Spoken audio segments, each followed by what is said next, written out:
समाजाचे नेते RPIचे महाराष्ट्र मातंग आघाडीचे प्रमुख हनुमंतराव साठे आपलं मनोगत व्यक्त केलं.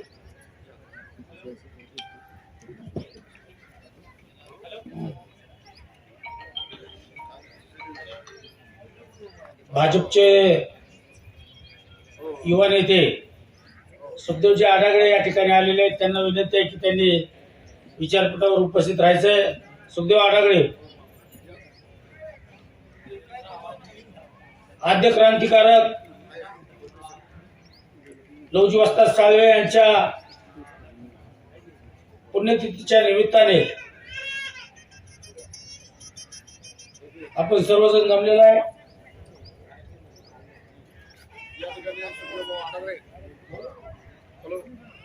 सुखदेव भाऊ भाऊसाहेब जगदने, त्याचप्रमाणे शंकर भाऊ, सर्वजण या ठिकाणी आलेले आहेत. शंकर भाऊ यावरती शरदराव शिंदे सगळ्यांनी व्यासपीठावर यायचंय. अतुल भाऊ साळवे यांनी स्टेजवर यावं. शरद भाऊ शिंदे आपण यावं. विद्यार्थी संघटनेचे, विद्यार्थी परिषदेचे युवा नेते साळवे साहेब, अतुलजी साळवे यांनी विचारपीठावर यायचंय. डॉक्टर बाबासाहेब आंबेडकर, छत्रपती शिवाजी महाराज, छत्रपती शाहू महाराज, महात्मा ज्योतिबा फुले या महान विभूतींना अभिवादन करून आज विचारपीठावर उपस्थित असलेले माननीय राष्ट्रीय संघाचे वंजार वाडकर सर यांना विनंती की आपण स्टेजवर यावं. या ठिकाणी आमच्या सहकारी मित्र सातत्याने या प्रेरणाभूमीचं अत्यंत चांगल्या पद्धतीनं संगोपन करतात, नियोजन करतात. ते अशोक भाऊ लोखंडे, अनिल दादा आताकडे, विकास दादा सातारकर, आमच्या स्वातीताई देवकुळीचे आमचे मार्गदर्शक, समाजाचे मार्गदर्शक किशोर धगाटे साहेब, त्याचप्रमाणे आमचे सर्वांचे मामा उपस्थित मित्रांनो, किशोरभाऊ शिंदे, नेटके मामे,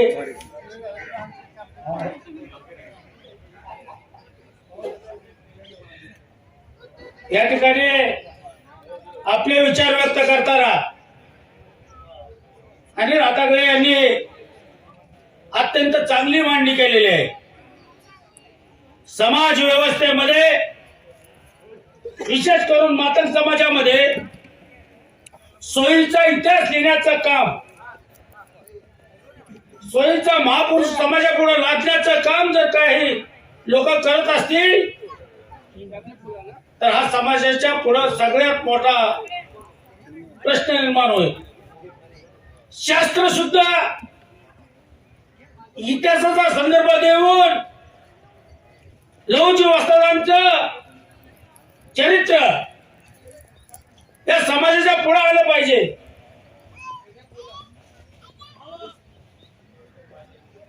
क्रांतीज्योती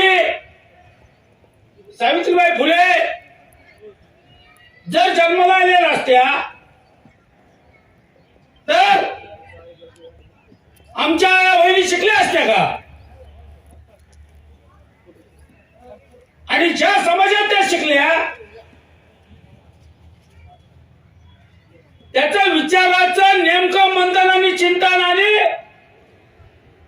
त्याला स्वीकारण्याचं काम उच्च वर्णीयांनी घेतलं. परंतु सावित्रीबाई फुलेंची पूजा नाही होत. आणि त्या सावित्रीबाई फुलेंना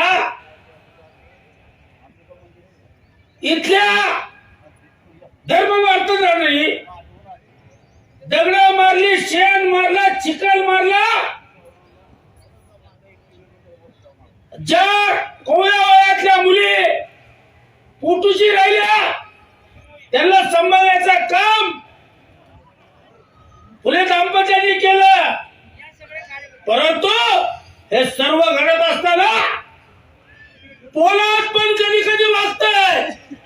न वाचणारा महापुरुष आद्य क्रांतिकारक लहुजी वस्ताद साळवे हे त्यांच्या पाठीशी होते. आणि लहुजी वस्ताद साळवे हे खऱ्या अर्थाने समतेचे प्रेरणास्त्रोत होते. आज जे उच्च नीच गरीब श्रीमंत हे जे वसाहतवादी धोरण जागतिक धोरण आपल्या माती मारले आणि त्याच्यात सगळ्यात जर भरडला असेल तर मातंग समाज भरडतोय. आपण अभ्यास करा. कोरोनाच्या काळामध्ये सगळ्यात जास्त हाल हे आपल्या समाजाचे झालेले आहेत. आणि पाणी नाही भेटलं म्हणून पावसात उगवलेल्या भाजीचे पेय खाणारे आपण लोक. आपण आता जरा विज्ञानाची कास धरून शिक्षणाकडे गेले पाहिजे. आज खरंच चांगली अशोक भाऊ भाषण झालेले या ठिकाणी विचार मंथन चांगलं चाललेलं आहे. आज आपण प्रश्नावर बोललं पाहिजे. स्मारकं झाली पाहिजे त्यासाठी जीव दिला गेला पाहिजे. परंतु हेही आपण लक्षात घेतलं पाहिजे की गेले 10 वर्ष लोकशाहीर अण्णाभाऊ साठे महामंडळाला 1 रुपया नाही. 500 रुपये भाग भांडवलाने 10 वर्षाचे 5,000 कोटी रुपये होता. आणि 5,000 कोटी मध्ये किती बेरोजगारांना रोजगार मिळू शकतो, त्यांचे व्यवसाय सुरू केले होऊ शकतात याबद्दल देखील या लहुजींच्या समाधीपाशी आपण अभ्यास केला पाहिजे, चिंतन केलं पाहिजे. आणि हे का होत नाही? हे का होत नाही? जर नेता नाही म्हणून मागाच्या प्रश्नावरती 2-2 लाख लोक पुण्याच्या मुख्य रस्त्यावर येऊ शकतात, तर अन्न, वस्त्र, निवारा, शिक्षण या गरजासाठी आपण काही एकत्रित संघर्ष करू शकत नाही. दुर्दैव असं आहे की चळवळ ही राजकारणाच्या भोवती फिरते, परंतु समाजकारण करण्याच्या लोकांच्या पाठीशी जे राजकारणात काम करणारे कार्यकर्ते आहेत तुमच्या माझ्यासारखे, या कार्यकर्त्यांनी त्यांच्या पाठीशी उभा राहिला पाहिजे. या ठिकाणी वंजारवरकर सर आहेत. आम्ही त्या भागातले लोक आहे, सगळे दुष्काळी. काय अवस्था आहे त्यांना माहित आहे. आपण बामणाला शिव्या देत आलो, पण बामणापासून चांगलं शिकण्याचा प्रयत्न केला नाही आपण. म्हणून मगाशी मी म्हटलं की लहुजी वस्ताद साळवेंनी सावित्रीबाईंच्या पाठीशी उभा राहून जी शिक्षणाची महत्व ठरली त्याचा फायदा आणि प्रगती कुठल्या समाजाने केली तर ब्राह्मण समाजाने केली.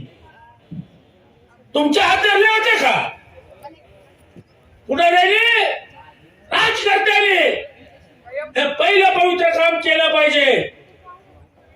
कुणाला तरी शिव्या देऊ जर आम्हाला समाधान होत असेल तर एक प्रकारे आम्ही समाजाला फसवण्याचा पाप करतोय. आणि म्हणून याच प्रेरणेतून माझ्या सहकारी मित्र या ठिकाणी आहेत सगळे, मला आनंद वाटतोय. त्यापैकी एक सुखदेवजी आहेत, अतुलजी आहेत. आणि याचा आपल्याला अवघडण्यासारखं होतं. यांच्या अभ्यास माणसं समोर बसलेलं तर आपण काय बोलायचं. ही जी समतेची मुवमेंट आद्य क्रांतिकारक लहुजी वस्ताद साळवेंनी सुरू केली, तर चुकाच्या मार्गाने हायजॅक करण्याचा प्रयत्न धर्मवाचनांनी सुरू केलेला आहे. आणि म्हणून जी समतेची खरी चळवळ, जी खरी शिक्षणाची चळवळ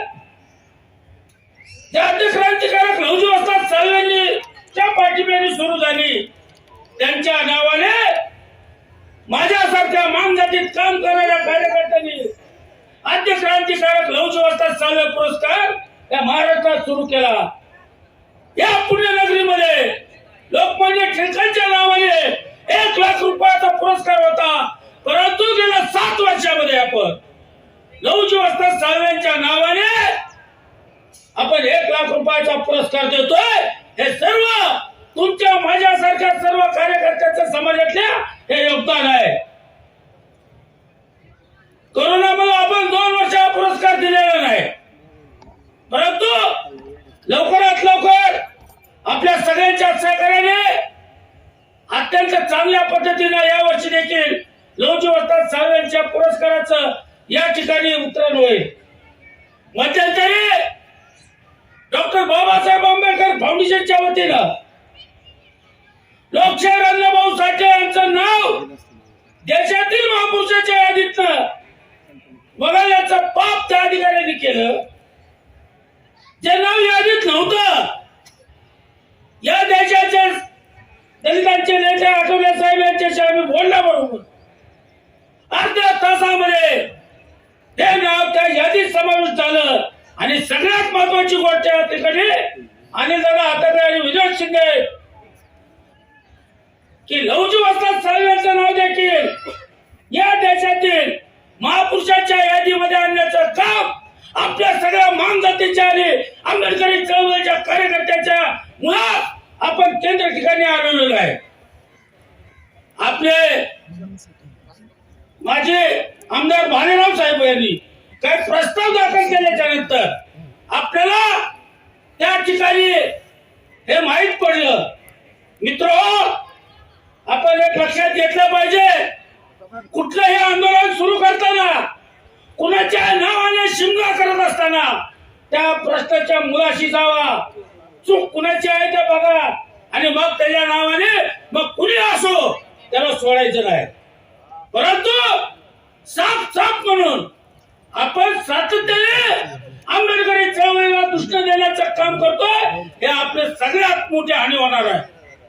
आपण बंधू आहोत, आपण बांधव आहोत, हातात हात घालून काम केलं पाहिजे. एखाद्या लेकराच्या म्हणजे खाण्याची ताकद जास्त असली, त्याची पचवण्याची ताकद जास्त असली तरी देखील आपण देखील ते आत्मसात केले पाहिजे. आपण एखादा घास जास्त खाण्याचा प्रयत्न केला पाहिजे. परंतु एका घरात एका ताटात राहून हे प्रयोग होत असतात. आज अशोक भाऊ सातत्याने या समाधीच्या शोधापासून आपण बघतोय, या कामात तुम्ही सातत्य ठेवलं. या महाराष्ट्रातल्या प्रत्येक चळवळीतल्या कार्यकर्त्याला या प्रेरणा भूमीवर आणण्याचं काम आपण सगळ्यांनी केलेलं आहे. ज्या पद्धतीनं तमाम देशातील गुलामांची मुक्ती भूमी म्हणून जसं नागपूरला आपण दीक्षा भूमीकडे पाहतो, तसं तमाम महाराष्ट्रातल्या मातंग समाजाची प्रेरणा भूमी म्हणून या पुढच्या काळात संगमवाडीच्या क्रांतिकारक लवची वस्ताद साळवेंची भूमी होईल. आणि लवची वस्ताद साळवेंचे विचार, फुलेंचे विचार, बाबासाहेब आंबेडकरांचे विचार हे दलित उद्धारक आहेत. मानव मुक्तीच्या लढ्याला प्रेरणा देणारे महापुरुष आहेत. आणि म्हणून संगमवाडी हा विचाराचा संगम घडवणारा ठिकाण झाल्याशिवाय राहणार नाही. विचाराचं मंथन घडल्याशिवाय राहणार नाही. आज सुदैव आपल्या एकच आहे समाजात. जरी आपल्यात मतभेद असले तर मनभेद कुणामध्ये नाही. पुण्यातला मोर्चा आपण जेव्हा काढला त्यावेळेस 2 ते 2.5 लाख लोक होते. ह्याच पार्श्वभूमीवर महानगरपालिका आणि जिल्हा परिषदच्या निवडणुका झाल्याच्या नंतर राज्यातल्या सगळ्या ऍक्टिव्ह कार्यकर्त्यांना नेत्यांना एकत्रित आलो.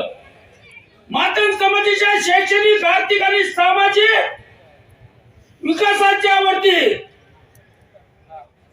आमचे भास्करराव मामा यांना माहित आहे की कोरोनाच्या काळात देखील आपण महाराष्ट्रात फिरलोय. मातंग स्पीकच्या माध्यमातून राज्यातल्या 50-60 संघटना प्रमुखांना सातत्याने आपलं 2 वर्ष विचारविंतन झालेलं आहे. आणि जेव्हा माणूस जेव्हा येतो त्यावेळेस त्याच्यातला गर्व नष्ट होतो. संवाद झाला आणि या समाजाच्या विकासाच्या संदर्भामध्ये सर्वजण जेव्हा येऊ लागले, जी माणसं एकमेकांचे तोंड बघण्याचं त्या ठिकाणी बघत नव्हते, त्या आमच्यासारख्या कार्यकर्त्यांनी त्यांना जवळ आणण्याचं काम केलं. मग मी असेल, अनिलराव असेल, रमेशराव बागवे असतील, आमचे दिलीपराव कांबळे असतील, सुखदेव आढावे होते, तर हे कार्यकर्ते मित्र हो, आजचा काळ हा डिजिटल इंडिया आहे. जग एका मुठीत आहे, बोटात आहे. आणि आज मध्ये आपला संघर्ष भाकरीसाठी आहे, आपला संघर्ष निवारण्यासाठी आहे, आपला संघर्ष अस्तित्वासाठी आहे. आणि म्हणून तमाम सर्व बांधवांना माझी विनंती आहे की या पुढच्या काळामध्ये सामाजिक प्रश्नावरती आपल्याला संघर्ष करावा लागेल. शिव्या देऊन प्रश्न मिटत नाही, तर एकत्रित संघटित येऊन शक्ती प्रदर्शन करू. जय तुमच्या वाटत आहे. या व्यवस्थेच्या पुढे तुम्हाला व्यवस्थेने मांडावं लागेल, एकत्रित येऊन मांडावं लागेल आणि तुम्हाला तुमचा हिस्सा मागावा लागेल. आम्ही 2% असो, आम्ही 3% असो, जर आमचं बजेट एवढ्या कोटीचं असेल तर त्या प्रमाणात आम्हाला तुम्ही विकास निधी दिला पाहिजे, आम्हाला जमिनी मिळाल्या पाहिजे, आम्हाला घरं मिळाली पाहिजे, आमच्या लेकरांना वसतिगृहात प्रवेश मिळाला पाहिजे. ह्या बेसिक प्रश्नावरती लहुजी बाबांच्या समाधीपाशी आपण शपथ घेऊया. हीच त्यांना खऱ्या आदरांजली ठरेल. एवढ्या या निमित्ताने बोलताना सांगतो, जय भीम, जय लहुजी. या स्मारक समितीला या विषयाला मिळालं आणि जवळपास आज 14 वर्ष झालं, 2008 ते 2022 असा हा 14 वर्षाचा कालखंड आहे. या 14 वर्षाच्या सलग अशा कालखंडात केलेला संघर्ष, अशोक भाऊ त्यांची सर्व टीम, सर्व जे कार्यकर्ते इथं बसलेले सर्व कार्यकर्ते, या जी नावं घेतली इथं, हा जो बोर्ड आहे या बोर्डावर पण त्या कार्यकर्त्यांची नावं आहेत. या सर्व कार्यकर्त्यांच्या अथक प्रयत्नाने अशोक भाऊंच्या भक्कम नेतृत्वाखाली आज हा विषय मार्गी लागला. आपण पाहतोय की पुण्यामध्ये लहुजी तालीम आहे. त्या लहुजी तालीम आजही तेथे म्हणजे ती खरं तर तिथं सुद्धा राष्ट्रीय स्मारक व्हायला पाहिजे. त्याच्या शेजारीच महात्मा फुले वाडा आहे, तो केवढा मोठा. तिथं छगन भुजबळ यांच्या माध्यमातून तिथे एक मोठं महात्मा फुलेंचं जे त्यांचं निवास होतं त्या निवासस्थानाचं एक मोठ्या स्मारकात रूपांतर झाले. तसंच लहुजी तालमीचं सुद्धा होणं गरजेचं आहे. आज तिथं थोडंसं त्या ठिकाणी झालेलं आहे काम, परंतु त्या ठिकाणची मोठी जागा किसनराव जाधव या ठिकाणी आहेत. खरं तर संपूर्ण महाराष्ट्रामध्ये, भारतामध्ये डॉक्टर बाबासाहेब आंबेडकर यांची 4,000-4,500 स्मारक आहेत. डॉक्टर बाबासाहेब आंबेडकर यांची 4,500 स्मारक आहेत आणि इकडं मातंग समाजामध्ये महापुरुषांचा जर आपण विचार केला तर अण्णाभाऊ साठे असतील, लहुजी असतील, मुक्ता साळवे असतील, यांची 4 स्मारकं सुद्धा नीट नाहीत. याचं कारण असं आहे की स्मारकांना आजही आपण महत्व देत नाही. आत्ताच आपले नेते हनुमंतराव साठे यांनी सांगितले की स्मारक ही काळाची गरज आहे. मातंग समाजाला प्रेरणा मिळण्यासाठी, मातंग समाजाला एक त्यांच्यामध्ये जो न्यूनगंड जाऊन एक स्वाभिमान निर्माण होण्यासाठी आपल्याला या स्मारकाची गरज आहे. इथं दीपक भाऊ लोंढे पण बसलेले आहेत.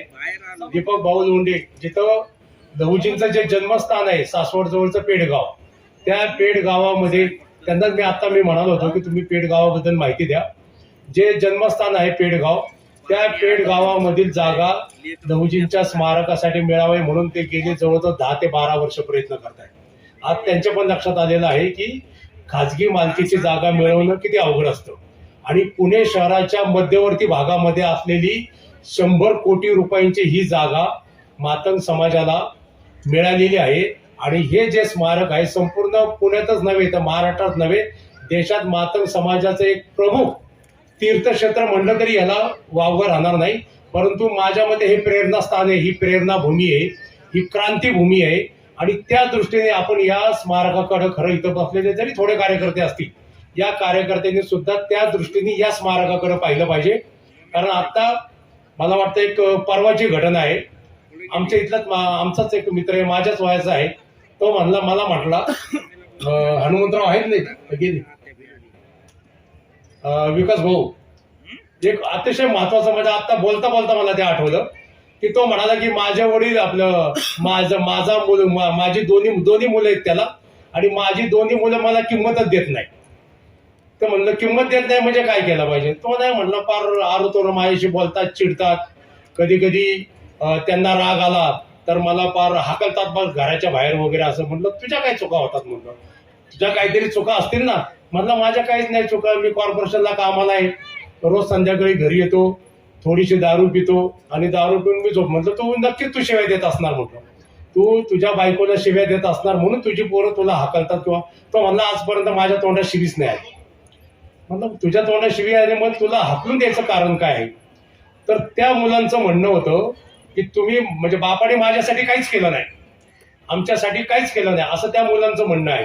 म्हटलं मग काय केलं पाहिजे? तर म्हटलं मी त्यांना शिकवलं. आज एकाने 12वी पास झाला, एकाने SY ला शाळा, दोन्ही पोरं निर्व्यसनी आहेत बरं का, म्हणजे ती काही दारू पितात वगैरे काय नाही. हे सांगण्याच्या घटना तुम्हाला स्मारकाचा त्याचा कसा संबंध असतो हे तुम्हाला सांगण्याचा या ठिकाणी येतो आहे.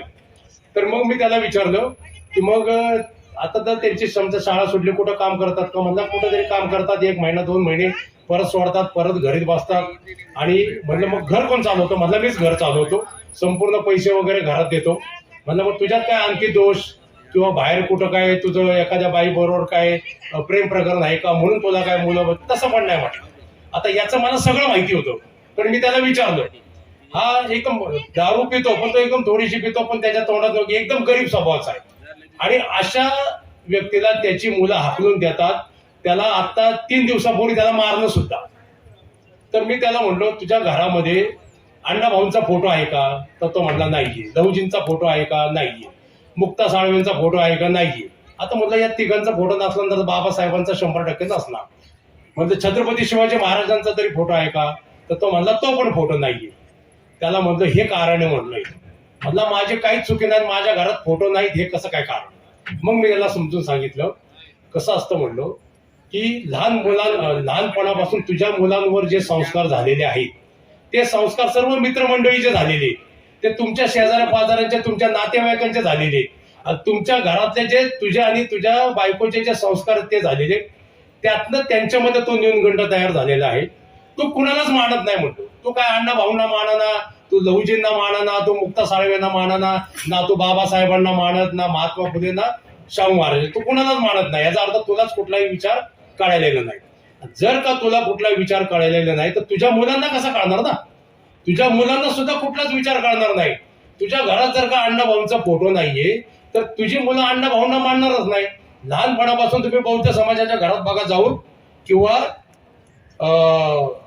मराठा समाजाच्या घरात बघा, तिथं तुम्हाला छत्रपतींचा फोटो, बाबासाहेबांचा फोटो दिसणार. लहानपणापासून ती मुलं विचारतात हा कोणाचा फोटो आहे, की बाबा पप्पा हा कोणाचा फोटो आहे. तेव्हा ते सांगतात की बाबा हे खूप महापुरुष होते, त्यांनी आपल्या समाजासाठी असं केलं, एवढा त्याग केला, एवढं कष्ट केले, मग आपण असं आलो. लहानपणापासून हे मुलांवर ते संस्कार होत असतात.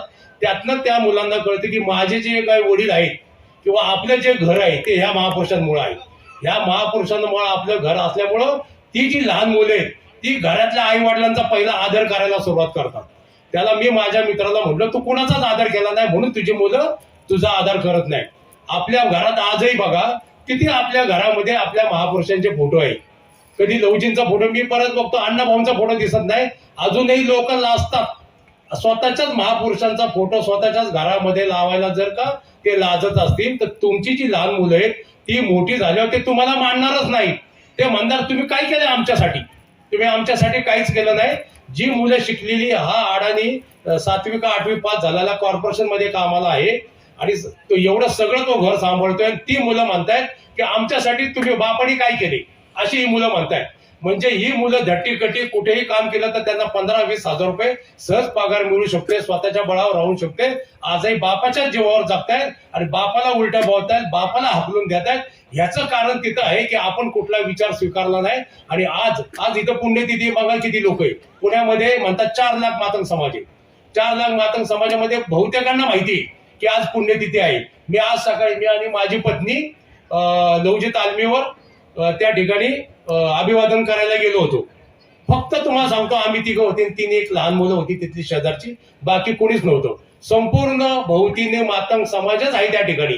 लवजी तालमीच्या ठिकाणी संपूर्ण मातंग समाजच आहे. जिथं मातंग समाजामध्ये लवजी तालीम आहे त्या ठिकाणी मातंग समाज येत नाही तर या ठिकाणी कसं काही. तरी पण या ठिकाणी ही जी गर्दी ती जास्तच आहे बरं का, ही जास्तच गर्दी. आणि त्याचं कारण जे आहे, आज इथं गर्दी होती. 15 वर्षापूर्वी इथं फक्त 15 लोक येत होते, परंतु 15 लोक येत असताना आज या ठिकाणी जवळपास दिवसभरामध्ये आज जरा कमी आली. आज एक साधारणतःपणे 12 ते 15 हजार लोक सकाळी येऊन गेली. सकाळी आम्ही इथं 7 वाजता आलो होतो. त्यावेळेस नाशिकवरून एक टीम आली होती. मी तो सगळ्या सोशल मीडियावर पण फोटो टाकला की नाशिकवरून लोक इथं आली होती, सगळे अधिकारी वगैरे होते. त्या ठिकाणी आम्ही 7 वाजल्यापासून इथं आहे. म्हणजे हे जे या ठिकाणी जी गर्दी होती, जर का या स्मारकाला किंवा या चळवळीला अशोक भाऊंसारखं जर का नेतृत्व मिळालं नसतं तर आज तुम्हाला सांगतो हा जो भाग आहे इथं मोठा एक ती संगम सिटी जी होती ना, आज इथं आरक्षणही पडलं नसतं. त्या संगम सिटीचाच हा एक मोठा भाग असला असता. इथं स्मारक वगैरे काहीच नसलं असतं, सपाट जागा असली असती. लवजी फक्त इथं वास्तव्य होतं असं तुम्ही फक्त तोंडी सांगितलं असतं. तुम्हाला दाखवता तुमच्या पुढच्या पिढीला काही दाखवता नसतं आलं. इथं स्मारक आहे हे दाखवता नसतं आलं. आज इथं जे स्मारक दिसतंय ते तुमच्या पिढीला तुम्हाला दाखवता येते. म्हणून तुम्हाला तुमच्या लहान मुलांना तुम्ही जर का हे बघितलं ना, कुठल्या पण मशिदीत जावा, ती 2-2, 3-3 वर्ष मुसलमानांची पोरं असतात, ती जाळीची टोपी घालून तिथं मशिदीत जात असतात 2 वर्षापासून. जर का तुम्ही लहानपणापासून मुलांना इथं आणलं तर त्या मुलांना तुमच्या समाजाबद्दल म्हणजे आपल्या समाजाबद्दल एक आत्मीयता तयार होईल, समाजाबद्दल एक जाणीव तयार होईल, समाजाबद्दल एक प्रेम तयार होईल. आज मी बघतोय मातंग समाजातील जी सुशिक्षित मुलं आहेत त्या सुशिक्षित मुलांना समाजाबद्दल अजिबात प्रेम नाहीये, जात लपवतात. त्याचं कारण ते न्यूनगंड भरलेला आहे. परंतु आज बौद्ध समाजाचा छाती ठोकपणे सांगतो मी बौद्ध आहे. मराठा समाजाचा तो 100 वेळा रोज सांगतो मी मराठा आहे जर तो बहुजन समाजामध्ये आले. पण आपण सांगत नाही. त्याचं कारण हेच इथं दडलेलं आहे की आपल्याला आपले महापुरुष माहित नाही, आपल्याला आपला इतिहास माहित नाही. आणि ज्याला इतिहास माहित नाही तो इतिहास घडवत नाही. मुळात आपल्याला जर का इतिहास माहिती करून घ्यायचा असेल तर मातंग समाजाचे प्रत्येक कार्यक्रम कुठल्याही नेत्याचे असू द्या, कुठल्याही संघटनेचे असू द्या, परंतु त्या कार्यक्रमाला तुम्ही तिथं जायला पाहिजे. त्यावेळी त्या संघटनेला कुठल्याही बळ मिळणार, त्या नेत्याला बळ मिळणार. जर का समाजाला नेता असलाच पाहिजे. या स्मारकाला नेता मिळालाय म्हणून आज हे स्मारक दिसते बरं का. त्यामुळे तुम्ही इथं बसलेले जेवढे आहेत ना, या ठिकाणी बसलेले थोडे लोक आहेत, पण तुम्ही पण पालक आहेत. पण मी आज बघितलेलं आहे. तुम्हाला एक दुसरं एक उदाहरण देतो. आमच्या इथे एक झाडूवाली बाई आहे, नाव नाही सांगत कारण तिचा मुलगा एक बाहेर थांबला होता मागाशी, तो इथं असेल. एक झाडूवाली बाई आहे, त्या बाईला 3 मुलं आहेत. 3 मुलं आहेत. ती आता मेली ती बाई. 3 मुलं आहेत तिला. तर 3 मुलं जी आहेत या बाईने संपूर्ण ते घर सांभाळलं. हिचा इन्कम सोर्स होता तिथं, झाडूवाली असल्यामुळे कॉर्पोरेशनचा कामाला होता, चांगला त्याला पैसे वगैरे मिळायचे. 3 मुलं, तिघांच्या 3 बायका.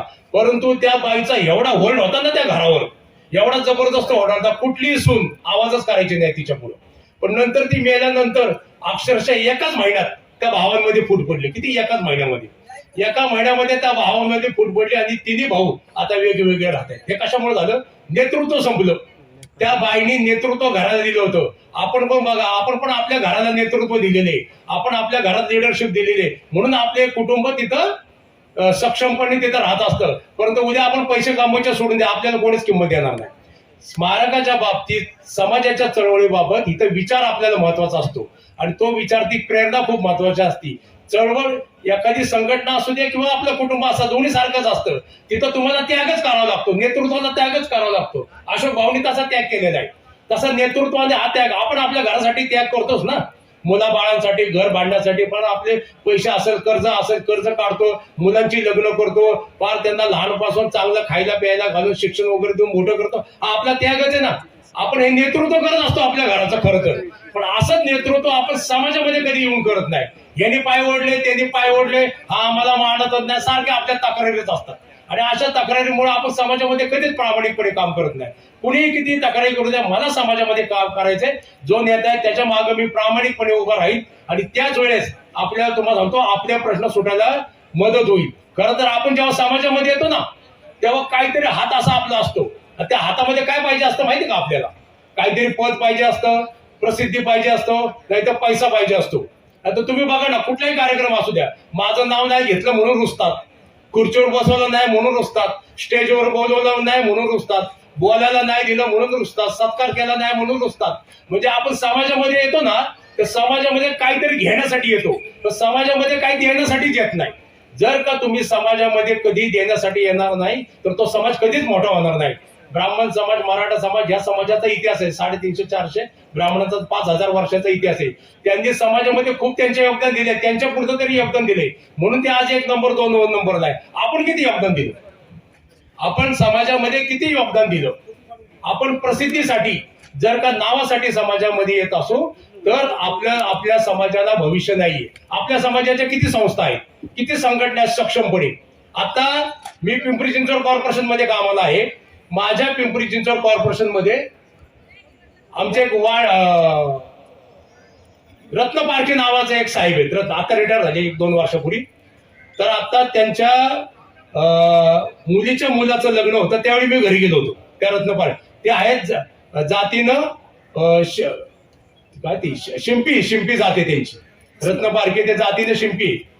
हा जो शिंपी समाज आहे, हा शिंपी समाज पिंपरी चिंचवड मध्ये फक्त 20,000च्या आतमध्ये साधारणतः 17 ते 18,000 हा समाज आहे. किती? पिंपरी चिंचवड मध्ये बरं का. पिंपरी चिंचवड मध्ये मातंग समाज 1.5 लाख आहे. हा 17 ते 18,000 असणारा पिंपरी चिंचवड मातंग शिंपी समाज, त्या समाजाने आळंदीमध्ये 5 एकर जागा समाजाची वर्गणी काढून घेतलेली. आपल्याला ते ही सरकारने मिळालेली. दागाडे साहेबांना माहिती आहे हा विषय, किशोर दागाडे साहेबांना त्यांना तिथलं माहिती सगळं. 5 एकर जागा त्यांनी त्या ठिकाणी, त्यांनी जे कंपाऊंड घातलं ना भिंतीचं, ते 80 लाखाचं झालंय. आजचं जे कंपाऊंड आहे त्या शिंपी समाजाचं त्यांनी वर्गणी काढून दिली. आता हेच आहे ना, तुम्ही आता उलट करा. आपण म्हणतो आपला समाज गरीब आहे, आपला समाज गरीब आहे. तुम्हाला सांगतो, गरीब समाज आपला आहे, पण तो द्यायला अजून शिकला नाही. ज्यावेळी तो द्यायला शिकेल ना, 5 असेल 10 रुपये असेल, स्वबळावर आपल्या जयंत्या, आपल्या वाड्या वस्तीतील, आपल्या गल्लीतील ज्या जयंत्या आहेत त्या विचारांच्या जयंती होत. तुमचं नुसता एक फोटो लावा. मी माझ्या इथं प्रत्येक महापुरुषाची जयंती करत असतो.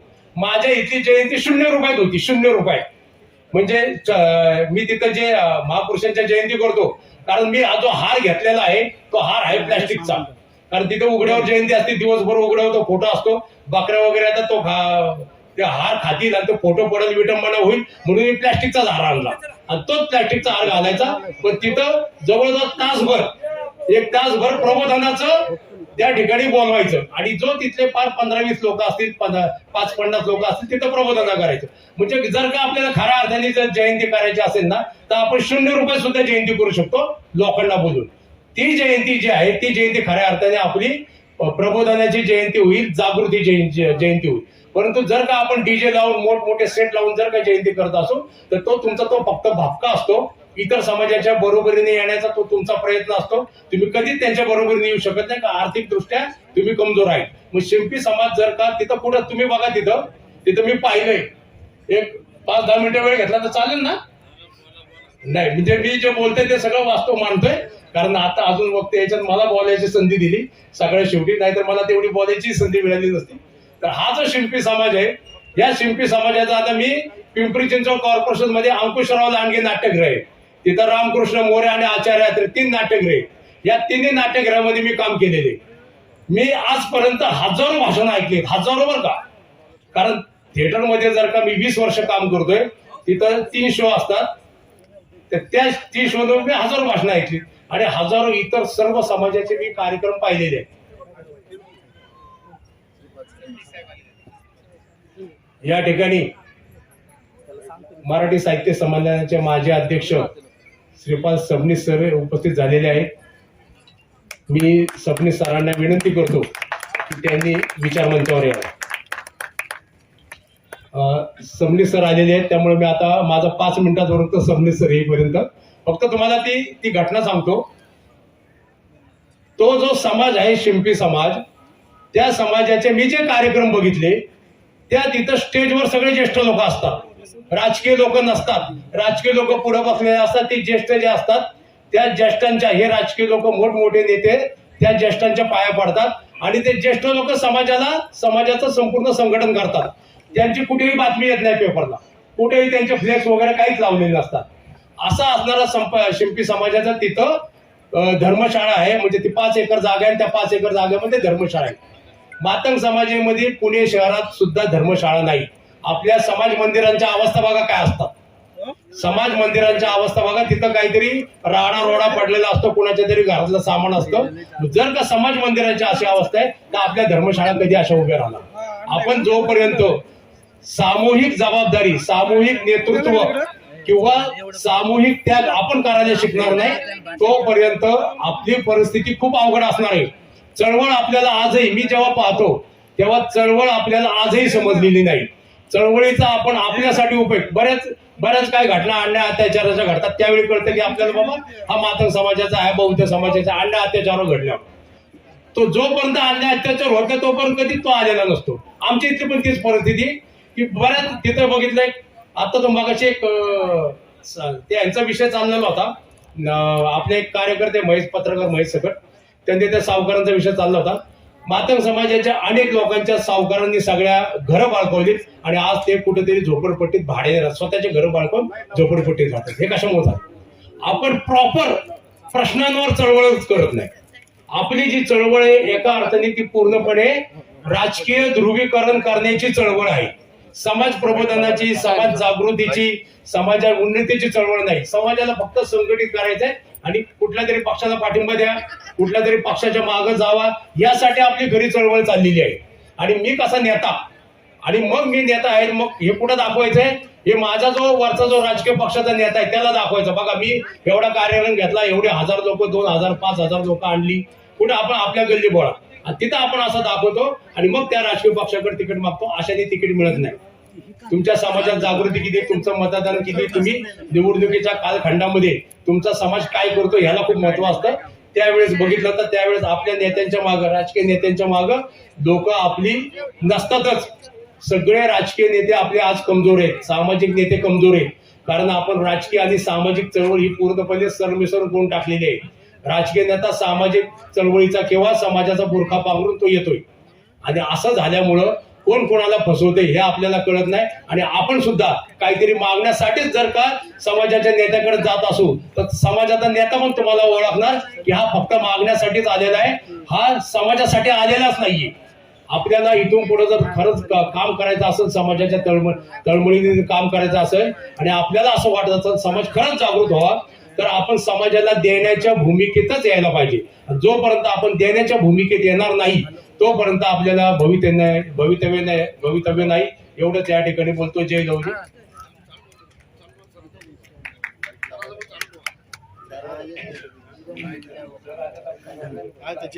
सरांनी माझं भाषण ऐकलेलं आहे. काशीनाथ आल्हाट सर त्या उपस्थित होते. थोडस माझं बोलणं जर आक्रमक असतं, वास्तव पण जे काही मी अनुभवले, मी जे पाहिले ते मी मांडण्याचा सर्वात जास्त प्रयत्न करत असतो.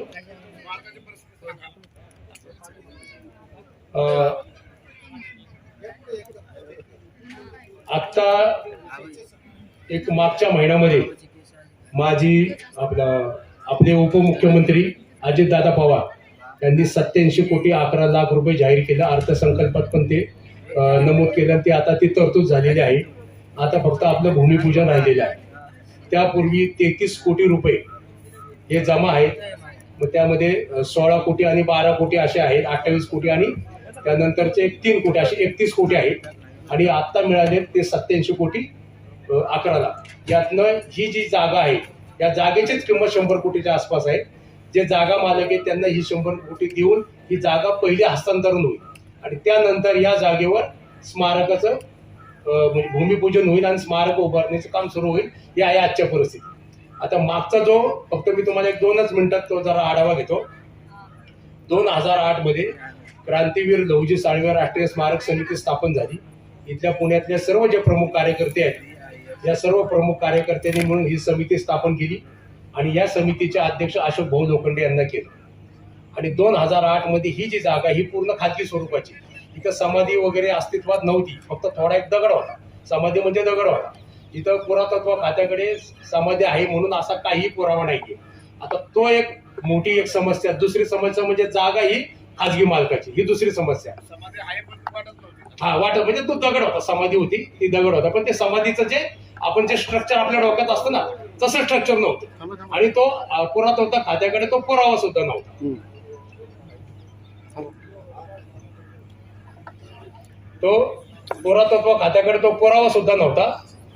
त्यानंतर 2008 मध्ये जेव्हा ही समिती स्थापन झाली त्या समितीचं नेतृत्व अशोक भाऊंकडे दिलं आणि 2008 ते 2014 या कालखंडामध्ये हा संपूर्ण जो संघर्ष आहे तो अशोक भाऊंच्या नेतृत्वाखाली सर्व मी पण त्यात इथं बसलेले बरेच कार्यकर्ते आहेत, इथं समोर पण बसलेले बरेच कार्यकर्ते आहेत, अशा सर्व कार्यकर्त्यांनी मिळून हा संघर्ष केला आणि त्या संघर्षाचं फलित म्हणून पहिल्यांदा 2011 मध्ये 1 एकर जागा ठराव झाला पुणे महानगरपालिकेमध्ये. तो 1 एकर जागा आता समाज जवळजवळ 40 लाखाच्या आसपास आहे महाराष्ट्रामध्ये. 1 एकर जागा काय पुरणार नाही. तो ठराव आम्ही धुडकावला आणि म्हटलं की बाबा आम्हाला इथं 5 एकर जागा पाहिजे. तर परत आंदोलन चालू केलं. परत 2 वर्ष आंदोलन चालू झाली आणि 2 वर्ष आंदोलन केल्यामुळे नंतर 5.5 एकर जागा, 5 एकर जागा आणि अर्धा एकर रस्त्यासाठी असे 5.5 एकर जागेचा ठराव झाला. आणि तो जे आहे तो जो ठराव आहे त्या ठरावाला मग इथला जो जागा मालक आहे, जागा मालक मध्ये मोठमोठे नेते रॉबर्ट वडेरा वगैरे असे बरेचसे इथले स्थानिक शेतकरी पण आहेत, असे मोठमोठे ते लोक आहेत. मग हे कोर्टात गेले परंतु इथल्या अधिकाऱ्यांनी थोडेसे टाळाटाळ केली कोर्टात जाणं. त्यामुळे ही जागा कोर्टात अधिकारी आपलं त्या जागा मालकाच्या बाजूने निकाल लागला. जी जागा मिळाली होती ती सगळीच्या सगळी जागा घेतली. त्यावेळी नुकत्या 2017ची घटना आहे. त्यावेळी त्या आमच्या इथं स्वातीताई बसल्यात, अशोक भाऊ लोखंडे यांच्या मिसेस आहेत, त्या बीजेपी तर्फे निवडून आल्या होत्या. त्या बीजेपी तर्फे निवडून आल्या आणि 6 महिने निवडणुकीला झाला आणि ते कळालं की ही जागा संपूर्णपणे आपल्या हातातून गेलेली आहे. मग अशोक भाऊने बीजेपी वगैरे बघितलं नाही, स्वातीताईंनी पण बघितलं नाही. बीजेपी विरुद्धच पहिलं आंदोलन केलं म्हणजे याला कौन्सिल हॉलला केलं, विभागीय आयुक्तेच्या इथं मोठं आंदोलन केलं, ते सर्वात मोठं. त्या आंदोलनाची दखल फार देवेंद्र फडणवीस यांनी घेतली. फार भाजपचे जे इथले आहेत ते म्हणले अरे तू भाजपचा नगरसेवक आणि भाजपच्या विरुद्ध म्हणजे मी भाजपचा नगरसेवक आता झाले. माझ्या आयुष्याचं जे ध्येय आहे ते इथे या ठिकाणी स्मारक करणं हे माझ्या आयुष्याचं ध्येय आहे. राजकीय पद मिळवणं हे माझ्या आयुष्याचं ध्येय नाही. जर का ते स्मारकाची जागा गेली तर माझ्या आयुष्यात काय अर्थ राहणार नाही, नगरसेवक पदाला काय अर्थ राहणार नाही. आणि पूर्णपणे एक नैराश्य त्यांना आलं होतं.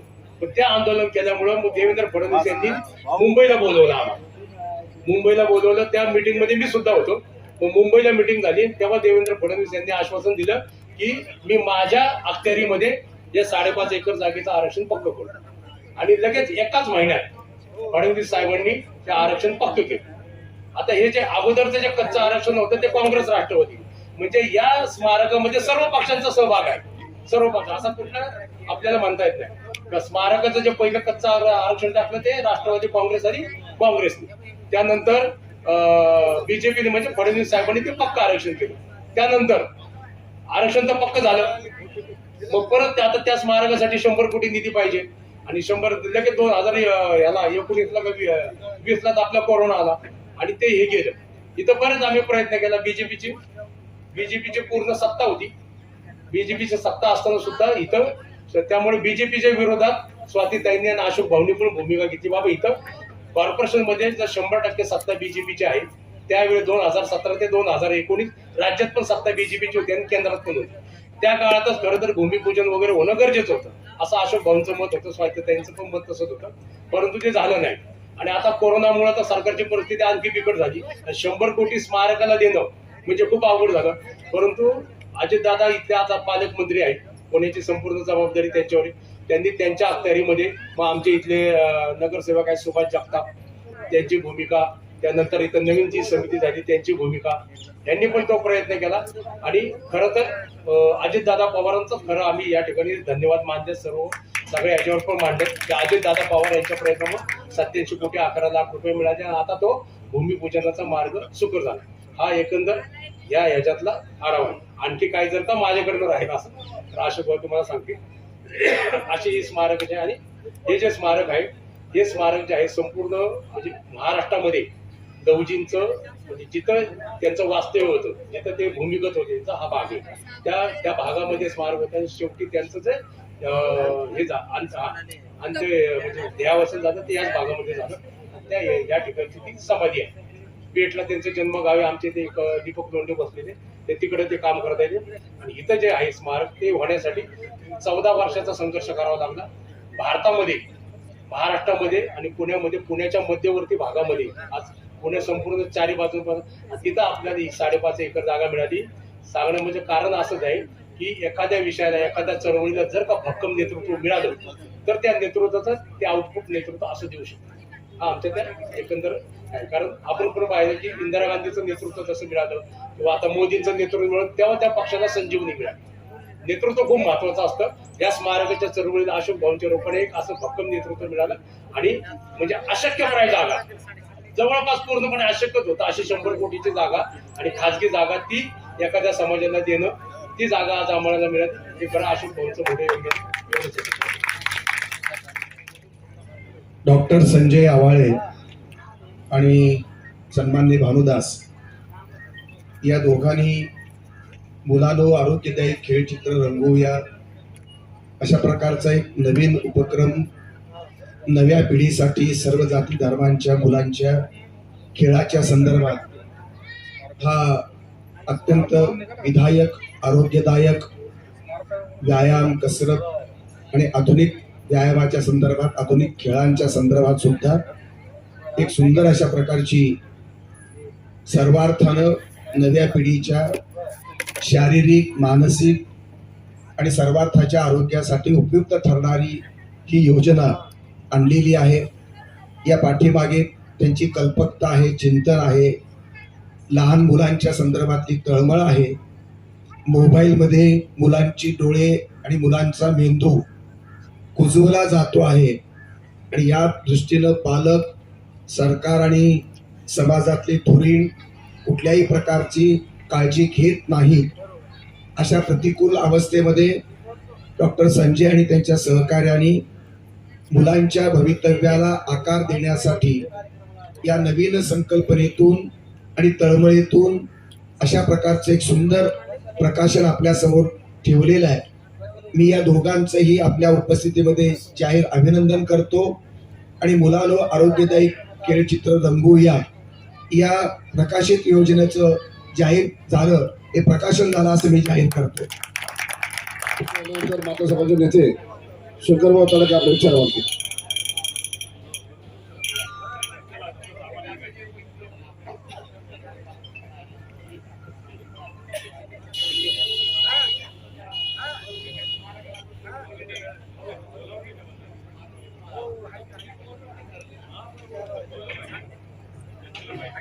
मुंबईवरून अरुण सकट साहेब आले. त्यांनी विनंती की त्यांनी विचार करू. अरुण सकट.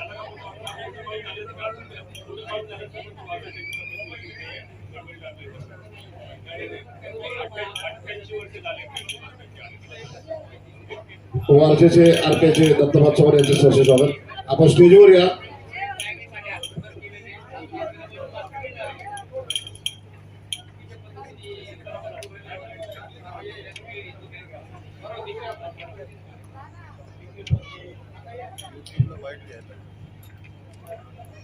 आदरणीय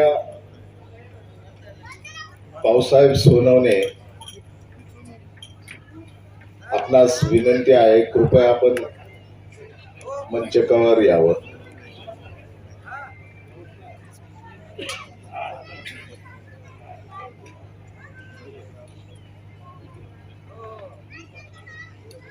आदरणीय व्यासपीठ, ऋषिकेश भाऊ यांचे सहर्ष स्वागत. समोर बसलेले सर्व माझे लहुजन, देशभक्त, समाजभक्त, निस्वार्थ प्रामाणिकपणे क्रांतिपिता लहुजी वस्तादांचा वारसा घेऊन इमाने काम करणारे माझे सर्व बांधव, व्यासपीठावर सगळेच माझे आदरणीय नेते आहेत. मी छोटे मोठे कार्यक्रम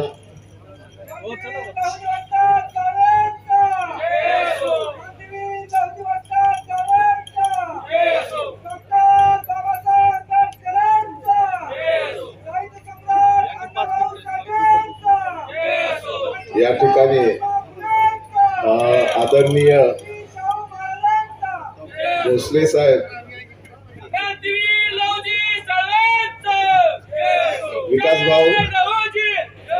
विकास भाऊ आदरणीय शासनाच्या नेत्यांना वरती, आदरणीय नेते आपण वर यावं विनंती आहे आपल्याला. भोसले साहेब आपणही या. तर मी आपणा सर्वांचा आभार मानतो. आदरणीय सरांचं मार्गदर्शन या ठिकाणी होणार आहे. कालपासून चर्चा होती. सबनीस सरांना जितेंद्र भोसले आज खास करून फक्त सरांना आम्ही ऐकण्यासाठी श्रोता म्हणून या ठिकाणी आलो होतो.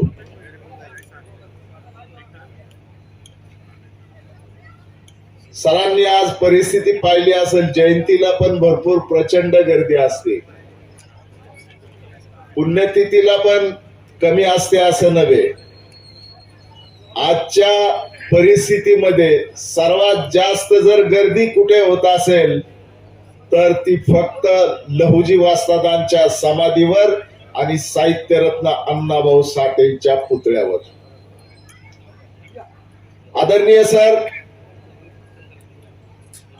मी फक्त सुचवण्याचा प्रयत्न करतो. त्याच्या मागचं कारण असं आहे, ज्या छत्रपती शिवरायांनी याच पुण्यनगरीमध्ये स्वराज्य निर्माण केलं आणि त्या स्वराज्याचे नाईक म्हणून 450 वर्षांनंतर सुद्धा आजही हा माझा गोरगरीब मातंग समाज इमाने इतबारे प्रामाणिकपणे स्वराज्याचे नियम पाळतो आणि स्वातंत्र्यातल्या मिळालेल्या संविधानाचे नियम पाळतो. याचा आम्हाला गर्व असला पाहिजे. त्याच्या मागचं कारण आहे, छत्रपती शिवरायांची समाधी, या समाधीवर ज्या वेळेला क्रांतिकारकांना जंगल दऱ्याखोऱ्यामध्ये क्रांतिपिता लहुजी वस्ताद प्रशिक्षण देत होते, त्या काळामध्ये त्यांनी रायगडावरच्या त्या प्रशिक्षण केंद्राची निवड केलेली आणि त्या ठिकाणी महात्मा फुले, राव बहादूर सदाशिवराव गोवंडे आणि इतर सगळी मंडळी या ठिकाणी प्रशिक्षण घेत राहायची. असे शेकडो हजारो क्रांतीवीर निर्माण करणारा एक महान असा भारत मातेचा सुपुत्र वंचित राहतो. याचंच दुःख आम्हाला वाटल्याशिवाय राहणार नाही आणि ते साहजिक आहे.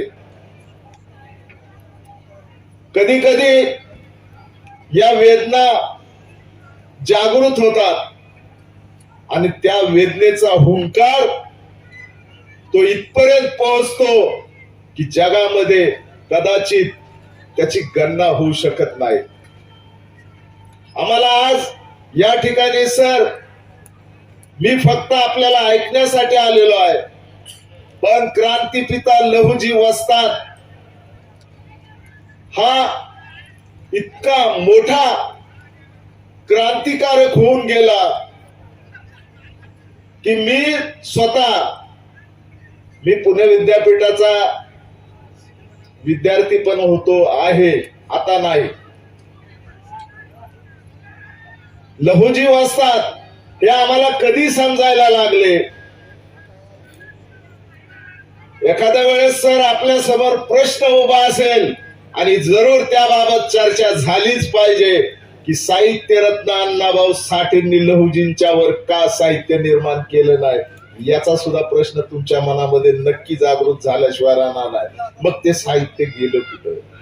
अप्रकाशित साहित्यामध्ये लहुजी बाबांच्या इतिहासाचं साहित्य गडप झालं कुठं? या ठिकाणी भाऊसाहेब सोनवणे आमचे आदरणीय नेते आहेत. या ठिकाणी अण्णा धगाटेल पासून दादासाहेब साठेंपासून कैलासवासी ज्येष्ठ साहित्यिक उत्तम बंडू तुपेंपासून अत्यंत निस्वार्थ आणि प्रामाणिकपणे लहुजी बाबांच्या कृपेनं या ठिकाणी त्यांनी प्रामाणिकपणे काम करण्याचा प्रयत्न केला. आज आमच्यामध्ये काही लोक नाहीये, परंतु आम्हाला या ठिकाणी सर एक आवर्जून आपल्या समोर मांडावंसं वाटतं. मी चीनच्या क्रांतीचा अभ्यास केला, रशियाच्या क्रांतीचा अभ्यास केला, साहित्यरत्न अण्णाभाऊ साठेंच्या सोबत राहिलो, त्याचे साक्षीदार माओ कॉम्रेड माओ सोनवणे हे अण्णाभाऊचे जवळचे सहकारी होते आणि अण्णाभाऊच्या जवळच्या सहकार्यांना फक्त राजेवाडी आणि ते माओ सोनवणेंचं घर हा एवढाच विषय माहिती. मला माझं भाग्य इतकं मी मोठं समजतो की अण्णाभाऊ कम्युनिस्ट चळवळीमध्ये काम करत होते आणि त्यावेळेला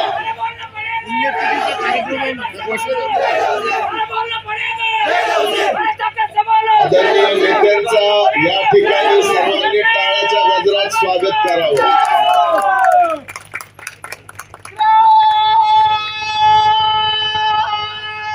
तर जगातल्या सर्व क्रांत्यांचा अभ्यास केल्यानंतर एक लक्षात आलं आमच्या सर्वात शेवटी ज्या वेळेला आलो, मी स्वतः कम्युनिस्ट चळवळीत काम करत होतो.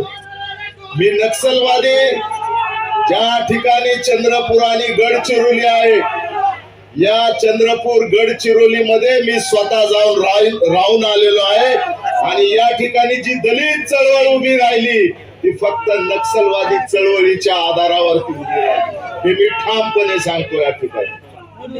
पण नंतर त्या चळवळीमध्ये जे अंतर पडत गेलं, जी विचारधारा बदलत गेली, त्याच्यात तर शेवटी प्रश्न आमच्या समोर आला की आम्ही कुठल्या मार्गाला जायचं.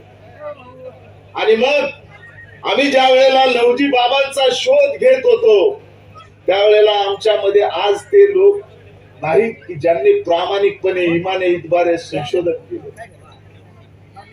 इतक्या मोठ्या अभ्यासू पुणे विद्यापीठामध्ये खूप मोठे विचारवंत होऊन गेले, पण लहुजी बाबांचं नाव घेण्याचं त्यांचं धाडस कधी त्यांना करावं असं वाटलं नाही. याचं दुःख आम्हाला वाटतं.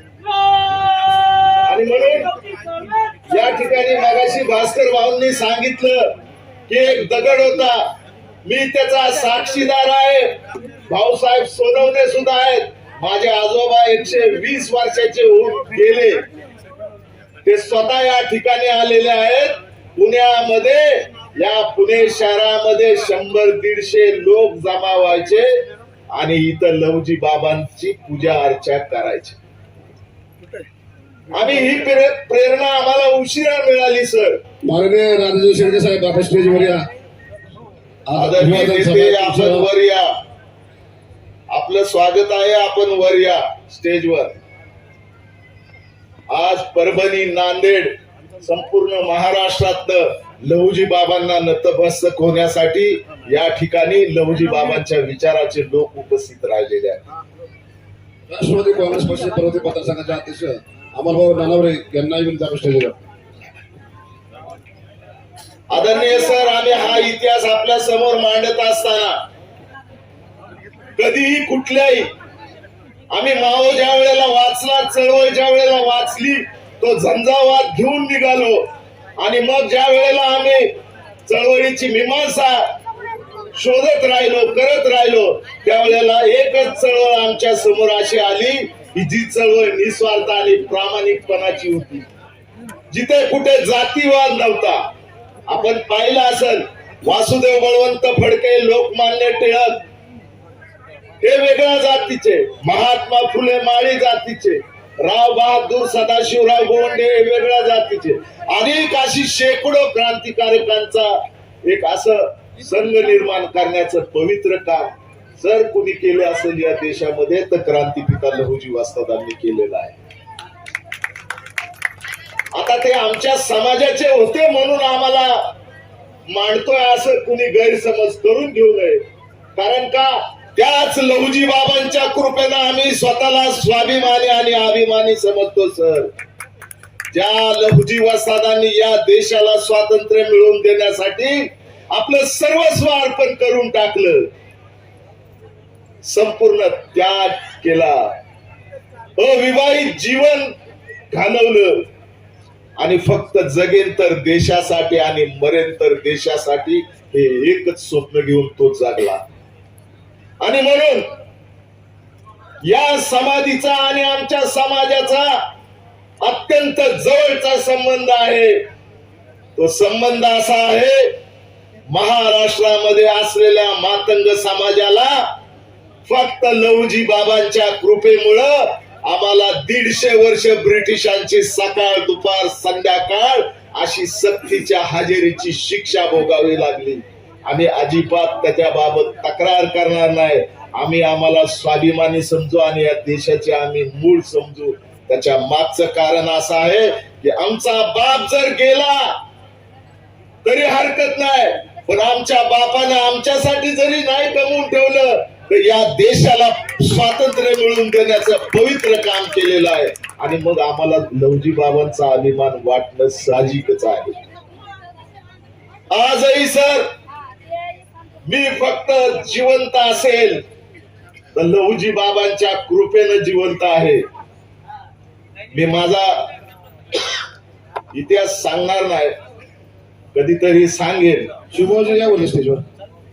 जे पण काय आहे, जे पण मी मिळवलेलं आहे, मी एक कफलनक नांगा फकीर आहे. माझ्याजवळ काही नाही, पैसा नाही, काय नाही, काय नाही, संपत्ती नाही. सगळ्या कार्यकर्त्यांना माहिती आहे हा नागडा कार्यकर्ता आहे, नेकड कार्यकर्ता आहे. आजही मी जे लढतो सर ती फक्त लहुजी बाबांच्या प्रेरणेनं आणि कृपेनं लढत आहे. परवा तुम्ही ऐकलं असेल, शासन प्रशासन न्यायपालिका आणि राज्यकर्ते या सगळ्यांच्या संगनमताने एका गरीबाला जन्मठेपेची शिक्षा लावण्यात आली. कसलाही पुरावा नाही, काही त्यांची चूक नाही, फक्त त्यांची एकच चूक झाली, त्यांनी न्याय मागितला. आणि मग अशा परिस्थितीत माझ्यासारख्या सामान्य कार्यकर्त्याला लहुजी बाबांचा विचार घेऊन चालणाऱ्या माझ्या एका छोट्या कार्यकर्त्याला गैर वाटल्याशिवाय राहणार नाही. त्यांची ही चूक झाली, हरकत नाही. कालपर्यंत एक म्हण प्रसिद्ध होती, बचेंगे तो और भी लढेंगे. पण नाही, मी जरूर आज लहुजी बाबांच्या कृपेनं त्यांच्या समाधीवर सर्व समाज बांधवांना सांगू इच्छितो, आता यापुढं बचेंगे तो और भी लढेंगे नाही, लढेंगे तो बचेंगे और जीतेंगे भी. हाच एक नारा आपण समाजाने स्वीकारलं गरजेचं आहे. आणि म्हणून सर एका उपेक्षित अशा बलाढ्य विचारांची आज या ठिकाणी आम्ही त्यांना नतमस्तक होण्यासाठी आलेलो आहे, त्यांच्या पुण्यतिथी निमित्त. त्यानिमित्त आम्हाला सबनीस सरांचं प्रवचन ऐकायला मिळावं ही एक प्रामाणिक सगळ्या कार्यकर्त्यांची चर्चा, प्रामाणिकपणे भूमिका होती. मी माझे छोटे छोटे संघटनेचे समाजाचे कार्यक्रम उरकले लहुजी बाबांच्या पुण्यतिथीचे आणि लवकर आमच्या भाषेत कल्टी मारली आणि डायरेक्ट इकडे आलो. मी आत्ताच आलो असं नाही भाषण देण्यासाठी सर, तर मी रात्री 12 वाजता इथंच होतो लहुजी बाबांच्या समाधीवर. इथं आम्ही मुंबईच्या लोकांनी दर्शन घेतलं आणि आम्ही निघून गेलो. त्यावेळेला अशोक लोखंडे नावाचा एक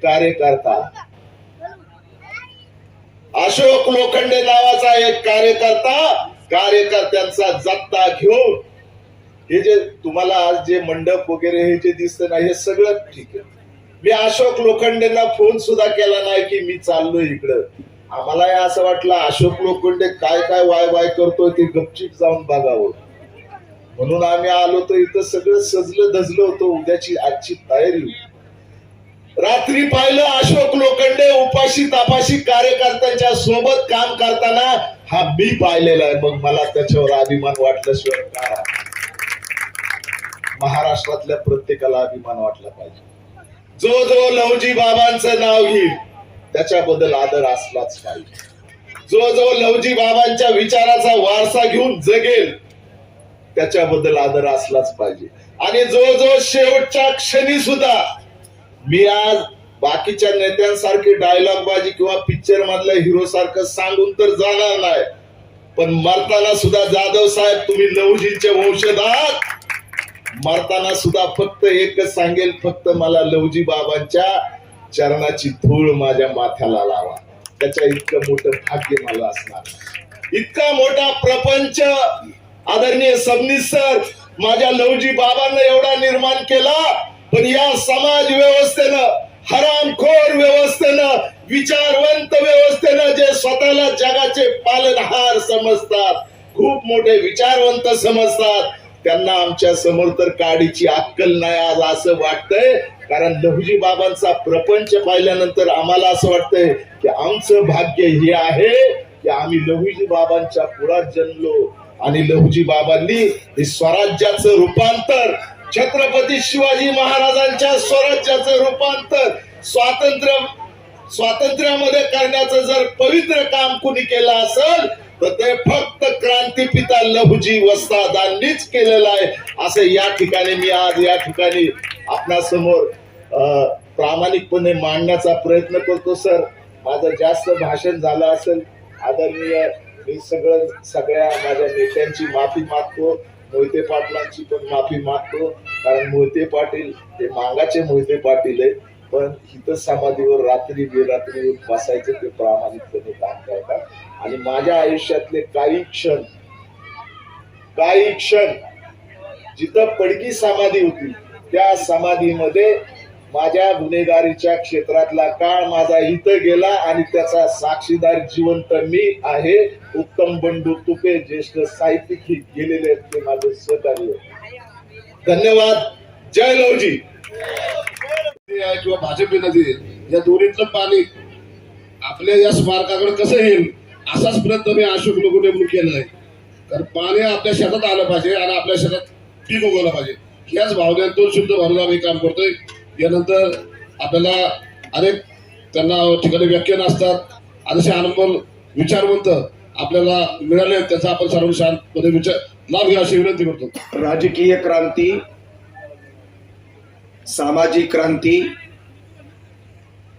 ज्ञानात्मक क्रांती अशा अनेक क्रांती प्रवाहांना प्रेरणा आणि स्वतः त्यामध्ये सहभाग देऊन वेगवेगळ्या क्रांती प्रवाहाची निर्मिती करणारे, तो हयात आपलं आयुष्य मानवतेच्या कल्याणासाठी खर्ची घालणारे अत्यंत त्यागी पुरुष, सर्व क्रांतीचे उद्गाते परम आदरणीय क्रांतीपिता लहुजी उस्ताद यांच्या स्मृतीला आणि त्यांच्या कर्तृत्वाला आपणा सर्वांच्या साक्षीने मी विनम्र अभिवादन करतो, प्रणाम करतो आणि वंदन करतो. या समाधी स्थळाच्या साक्षीनं आपण महाराष्ट्राच्या कानाकोपऱ्यातून इथे अभिवादन करण्यासाठी जमलात. याच्या संयोजनामध्ये ज्यांचा निर्णायक ऐतिहासिक वाटा आहे असे माझे स्नेही लहुजी उस्तादांच्या कर्तृत्वावर सर्वार्थानं निष्ठापूर्वक प्रेम करणारे सन्माननीय अशोक भाऊ लोखंडे, स्वातीताई, ज्यांचं भाषण अगोदर मी आल्यानंतर चालू होतं आणि ज्यांनी लहुजी उस्तादच्या स्मारकाच्या थोडक्यामध्ये असणारा इतिहास आणि त्याच्यातला अंतरंग अशा प्रकारचा तपशील अत्यंत पोट तिडकीला आणि अभ्यासपूर्वक दिला. ते तरुण नेते, कार्यकर्ते, अभ्यासक सन्माननीय भास्करराव, ज्यांच्या भाषणामध्ये लहुजी उस्तादांची कृतज्ञता मला जाणवली, अभ्यास जाणवला, तळमळ जाणवली. आपल्या समाजाच्या गरिबीचं, दैन्याचं चित्र ज्यांनी आपल्या भाषणातून रंगवलं ते सन्मान्य शंकररावजी तडाखे. या मंचावर उपस्थित सर्व सन्माननीय नेते, कार्यकर्ते, अभ्यासक, लहुजींच्या कर्तृत्वावर प्रेम करणारे, श्रद्धा ठेवणारे सर्व नेते मंडळी, माझ्या समोर बसलेले वेगवेगळ्या वयोगटातील माता भगिनी, सर्व सन्मित्र, कार्यकर्ते आणि आपल्या समाजासाठी धडपडणारे, तळमळणारे, तडफडणारे आपल्यासारखे निष्ठावंत लहुजी उस्तादांचे शिष्य, चेले आणि मित्र हो. परभणी पासून हिंगोली पर्यंत आणि लातूर पासून पश्चिम महाराष्ट्राच्या कानाकोपऱ्यातून या ठिकाणी लहुजी उस्तादांच्या समाधीवरती इथे विनम्रपणे आपला माथा टेकवण्यासाठी आलेले सर्व कार्यकर्ते यांच्या निष्ठेबद्दल मी प्रचंड समाधान व्यक्त करतो. मी प्रभावित झाल्याचं मी आपल्याला मोकळेपणानं सांगू इच्छितो. राजकीय, सामाजिक आणि धार्मिक वातावरण सभोवतालचं अत्यंत गुंतागुंतीचं झालेलं आहे. अशा सर्वार्थाच्या प्रतिकूलतेमध्ये विवेकाच्या अटीवरती, सत्याच्या निष्ठेवरती, ऐतिहासिक पुराव्याच्या निकषावर आपल्या समाजामध्ये जन्मलेल्या क्रांतिकारक व्यक्तित्वाचा, महापुरुषाचा इतिहास नव्या पिढीसमोर मांडण्यासाठी फार मोठे चॅलेंजेस उभे राहिलेले आहेत. मी सवर्ण समाजातर्फे, माझ्या सर्व समाजातर्फे मी माफी मागणार आहे आपल्या सर्वांची, लहुजी उस्तादांसह तुम्हा सर्वांची. ज्या वर्णव्यवस्थेनं, ब्राह्मणी व्यवस्थेनं जात व्यवस्था निर्माण करून जातीची उतरंड निर्माण केली, हे पाप होतं आणि हे पाप आहे. हे पाप घडल्यावरही सुद्धा लहुजी उस्ताद सारखा क्रांतिकारक माणूस याच पुण्याच्या परिसरामध्ये व्यायामशाळा काढून सर्व जाती धर्माच्या तरुणांना त्यांच्या शरीरयष्टी, त्यांची मानसिक आरोग्याची काळजी करण्याच्या दृष्टीनं मुक्तपणानं तालीम संघामध्ये शस्त्रास्त्राचं काम, त्याचं शिक्षण देण्याचं ऐतिहासिक कार्य वस्तादने केलं. ऐक्यू माहितीतल्या आणि लेखी स्वरूपामध्ये काही संदर्भ जरूर याच्यात मिळतात. फार लेखन कमी आहे. जे ब्राह्मण समाजातल्या हातामध्ये लेखण्या होत्या त्यांनी वासुदेव बळवंत फडक्यांचा इतिहास लिहिला, त्यांनी सावरकरांचा इतिहास लिहिला, त्यांनी बाकीच्या लोकांचाही इतिहास लिहिला. पण लहुजी उस्तादांच्या पराक्रमाचा इतिहास दुर्दैवानं कुलकर्णी, जोशी, देशपांड्यापैकी कोणी लिहिला नाही. पाटील, देशमुख या मराठा बहुजनापैकीही कोणी लिहिला नाही. नवबंधापैकी कोणी लिहिले की नाही मला माहिती नाही.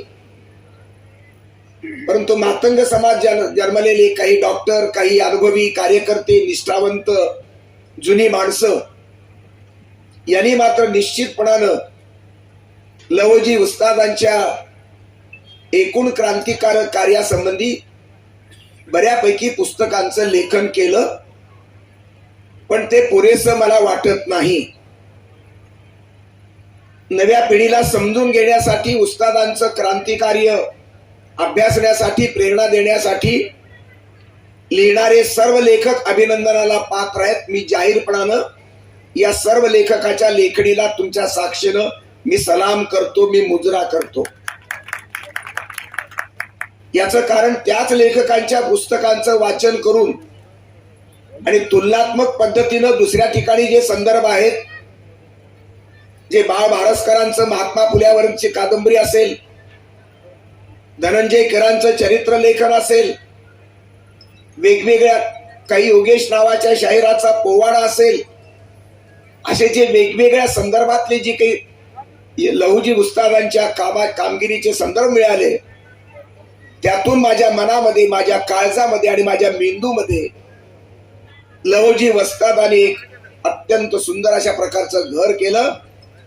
आता ही समाधी आपल्या सर्वांसाठी अभिवादनाला मुक्तच आहे, पण माझ्या काळजामध्ये ही लहुजी उस्तादांचा पराक्रम निश्चित कायमचा चिरंतन आता कोरला गेलेला आहे. ज्या तालीम संघामध्ये, ज्या व्यायाम शाळेमध्ये जे साधारणपणे 1822 ज्यांनी स्थापन केली, त्यामध्ये लोकमान्य बाळ गंगाधर टिळकांचा प्रवेश आहे, महात्मा फुल्यांचा प्रवेश आहे, वासुदेव बळवंत फडक्यांचा प्रवेश आहे त्या व्यायामशाळेमध्ये. ही व्यायामशाळा केवळ कुस्ती शिकवत नाही, ती दांडपट्टा शिकवते, लेझिम शिकवते, लाठीकाठी शिकवते, शस्त्रास्त्राचं शिक्षण देते. हा दांडपट्टा, ही लाठीकाठी, हे शस्त्रास्त्र कुणासाठी? 1818 पेशवाई संपते. ज्या पेशवाईच्या शेवटच्या टप्प्यामध्ये तुमचा माझा बाप असणाऱ्या लहुजी वस्तादांच्या वडिलांचा त्या ठिकाणी लढताना मृत्यू झालेला आहे. त्यांचे वडील शहीद झालेले आहेत. पेशव्यांचं राज्य हे स्वराज्याच्या वारशामध्ये आपल्याला पाहायला पाहिजे. पेशवे ब्राह्मण म्हणून बाजूला ठेवण्याचं कारण नाही. पेशव्यांचे आदर्श कोण? छत्रपती शिवाजी राजे. त्या शिवरायांच्या परंपरेचा वारसा मातंग महार रामोशी या समाजानं, बहिर्जी नाईकाच्या रूपानं आणि अनेक इतिहासामध्ये असणारे किल्लेदार सुद्धा, कनिष्ठ जातीतल्या जन्माच्या लोकांनी सुद्धा अत्यंत महत्वाच्या कामगिरी केलेल्या आहेत. सगळे छत्रपती, शिवाजी महाराज, संभाजी राजे, राजाराम महाराज, नंतरचे शिवाजी राजे, दुसरे शिवाजी राजे, दुसरे संभाजी राजे, अगदी सातारा आणि कोल्हापूरच्या ताराराणीच्या कारभारामध्ये सुद्धा ज्या घोड्यावरच्या सबंध वेगांवरती मराठी मावळे लढले आणि लाखो सैन्याला त्यांनी गारद केलं. आपल्या औरंगजेबाला सळोके पळो करून सोडलं. 2007 आपल्या 1607 पर्यंत औरंगजेबाला हे स्वराज्य जिंकता आलेलं नाही, तसाच मेला. याचं कारण मावळ्याचं शौर्य होतं. आणि मावळा ज्या घोड्यावरती बसत होता, त्या घोड्याच्या पायाला नाल मारणारा याच मातीतला कनिष्ठ जातीत जन्मालेला माणूस होता. त्या माणसाचा घाम, त्या माणसाचं कौशल्य आणि स्वराज्याची निष्ठा केवळ ब्राह्मणांची नव्हे, केवळ मराठ्यांची नव्हे, सर्व जाती धर्मातल्या मुसलमानांची, मातंगाची, महार समाजाच्या संबंध मावळ्याची निष्ठा स्वराज्यामध्ये एकत्र जोडलेली आहे. तो वारसा जे आमच्या लहुजी उस्तादांच्या वडिलांपर्यंत पोहोचला. वय वर्षे काहीतरी 15-16च्या सुमारास लहुजी उस्ताद ही त्या लढाईमध्ये होते. आपला बाप तुकडे तुकडे होऊन मरताना त्यांनी अनुभवला, पाहिला. आणि मग ब्रिटिशांच्या झेंड्याला सलाम करत असणारी संबंध मंडळी पाहताना त्यांच्या मनामध्ये यात्रा होणार नाहीत का? मराठी माती, मराठी माणूस, मराठी संस्कृती, भले या संस्कृतीमध्ये अन्याय झाला जातीचा, त्या जातीवादाचं समर्थन लहुजी कुठेही करत नाहीत. मला मान्य आहे की लहुजींनी स्वतः काही लिहिलेलं मला दिसत नाही, पण लहुजी जीवन जगले, कृतीची डोंगर उभे केलेले आहेत. पहिली कृती आहे सशस्त्र क्रांती करणाऱ्या वासुदेव बळवंत फडक्यांचं प्रशिक्षण, राष्ट्रभक्तीची प्रेरणा, माती आणि संस्कृतीच्या प्रेमाची प्रेरणा लहुजी उस्तादांच्या तालमीतून वासुदेव बळवंत फडकेंना मिळाली. वासुदेव बळवंत फडकेंचे जेवढे काही गुरु असतील, त्यामध्ये लहुजी वस्तादांचं गुरुपण हे अत्यंत महत्वाचं आहे. ब्राह्मणी मानसिकतेला मातंग समाजातल्या गुरुचं गुरुपण हे पचत नाही. आणि म्हणून कदाचित लहुजी उस्तादांचं गुरुपण ब्राह्मणी लेखणीतून आलेलं नसावं. पण सगळेच ब्राह्मण बेईमान नसतात.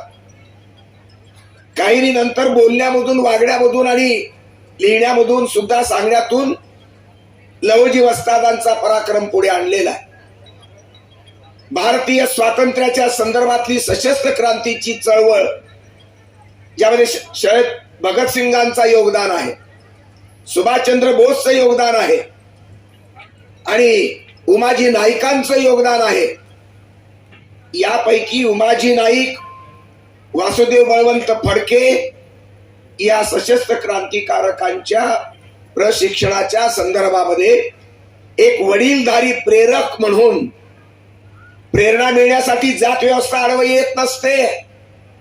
अनुभवाचं शहाणपण आणि मातीच्या निष्ठा, माझ्या देशाच्या निष्ठा, याला जात आडवी येत नाही. म्हणून लहुजी उस्तादांची प्रेरणा वासुदेव बळवंत फडक्यांनीही पचवली, स्वीकारली. उमाजी नाईकांनीही पचवली. उमाजी नाईकांचा राजाभिषेक तर 1826चा. पुढे त्यांना ब्रिटिश सरकारनं फासावरती दिलेला आहे. त्याचबरोबर वासुदेव बळवंत फडकेलाही त्याच प्रकारे जावं लागलं. जे भारताच्या 1947च्या स्वातंत्र्यामध्ये सशस्त्र क्रांतिकारकाचा निर्णायक वाटा आहे. त्यामध्ये वासुदेव बळवंत फडके, उमाजी नाईक, बिरसा मुंडा, तुमचा आदिवासी रामोजी भांगरा, त्याचबरोबर ख्वाजा नाईक, अशी आदिवासी मातंगांची अनेक, साताऱ्याच्या झेंडा मैदानामध्ये नाथा मांग, आणखी बरेच मातंगांची नावं आहेत. ते फासावर लटकवलेत ब्रिटिशांनी. हे सुखासुखी मेले का? मातंगांचं बलिदान उपेक्षित ठेवण्याचं पाप या देशातल्या जातीवादी लेखकांनी आणि विद्वानांनी केलं. ही परिस्थिती दूर करण्याची गरज मला प्रामाणिकपणे वाटते. आणि म्हणूनच ज्या मातंग समाजाच्या लेखकांनी पुरावे जमा करून, सगळे संदर्भ एकत्र करून, मुलाखती घेऊन लहुजी उस्तादांच्या बहुक्रांतिकारक कामाचा संबंध आपल्या कार्यकाळाच्यामध्ये पुस्तकामध्ये आणला, त्याबद्दल मी त्यांचं अभिनंदन करू इच्छितोय. मला त्यांच्याच पुस्तकातून लहुजी उस्ताद मला समजून घेता आले. सातारा नाशिक पर्यंत तुमच्या संबंध अहमदनगर पासून लहुजी उस्तादांच्या या व्यायामशाळा, तालीमशाळा होत्या. या केवळ कुस्ती आणि बैठकाच्या व्यायामशाळा नाहीत. सशस्त्र क्रांती करणारी भूमिका, भले त्यांनी कुठलं भाषण दिलं नसेल, कुठलं लिहून ठेवलं नसेल, पण लाल मातीमध्ये कुस्ती खेळणाऱ्या पैलवानाच्या डोक्यामध्ये वस्ताद क्रांतिकारक लहुजी उस्तादने देशाचं प्रेम पेरलं. ही पेरणी भगतसिंगापर्यंत पोचली, सुभाषचंद्रापर्यंत पोचली. सुभाषचंद्र ही पुण्यात आल्याचं कुठेतरी एक संदर्भ मला मिळाला आणि लहुजी उस्तादांचा आणि त्याचा कुठेतरी अनुबंध जोडण्याचाही प्रयत्न झालेला मला दिसतो. अधिकृत पुरावे जोडणं आणि समजून घेणे मला महत्वाचं वाटतं. माझा मुद्दा एकच, या देशामध्ये मिळालेल्या स्वातंत्र्यामध्ये एक प्रवाह सशस्त्र क्रांतिकारकाचा आहे. ते वासुदेव बळवंत फडके ते सुभाषचंद्र बोस, यामध्ये उमाजी नाईक, यामध्ये फडके आणि यामध्ये बाकीचे बरेच लोक आहेत. त्यांच्यामध्ये अनेक क्रांतिकारकांना सशस्त्र क्रांतीची प्रेरणा देण्यामध्ये लहुजी उस्तादांचं योगदान आहे. नंबर 1. लोकमान्य टिळक ज्या तालमीमध्ये वाढले, तिथे आता लोकमान्य टिळक स्वतः मोठा पत्रकार, संपादक आहेत आणि ब्राह्मणपणावर्णीय आहेत. त्यामुळे अनेक ब्राह्मणांची अडचण होते मनामध्ये की त्यांचे गुरु लहुजी उस्ताद होते, हे सांगायचं कसं, कोण ऐकणार. पण साधी गोष्ट आहे, टिळक वारले 1920 आणि लहुजी उस्तादांचा मृत्यू माझ्या माहितीप्रमाणे 1881. म्हणजे लोकमान्यांपेक्षा लहुजी उस्तादांचं वय मोठं आहे. त्यांच्या अगोदर ते जन्माला आले. त्यांनी या पुण्यामध्ये ती तालीम काढली. आणि शरीरानं अत्यंत रोड असणारे लोकमान्य टिळक शारीरिक संपत्ती निर्माण करण्याच्या दृष्टीनं व्यायामासाठी त्या व्यायामशाळेमध्ये होते आणि व्यायामशाळेचं सर्वार्थाचं नेतृत्व वस्ताद म्हणून आमच्या लहुजी वस्तादांकडे आहे. तर लहुजी हे सरळ सरळ टिळकांचे गुरु झाले ना. जाती व्यवस्थामध्ये आडवी येत असेल तर ती बाजूला सरा. ती काल ही वाईट होती, परवा ही वाईट होती, आजही ती वाईट आहे. ती जाळलीच पाहिजे. तिचं समर्थन कोणीही कुठल्याही अंगानं राजकारणात, धर्मकारणात, समाजकारणात करण्याचं पाप कोणी करू नये अशी माझी विनंती आहे.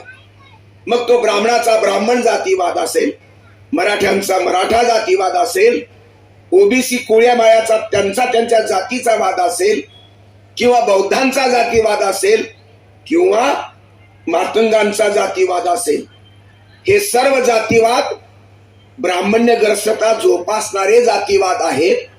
आणि याचं समर्थन अण्णाभाऊ साठे करत नाहीत, बाबासाहेब करत नाहीत, आगरकर करत नाहीत, रानडे करत नाहीत, महात्मा फुले करत नाहीत, फातिमाबी करत नाही, लहुजी वस्ताद ही करणं शक्य नाही.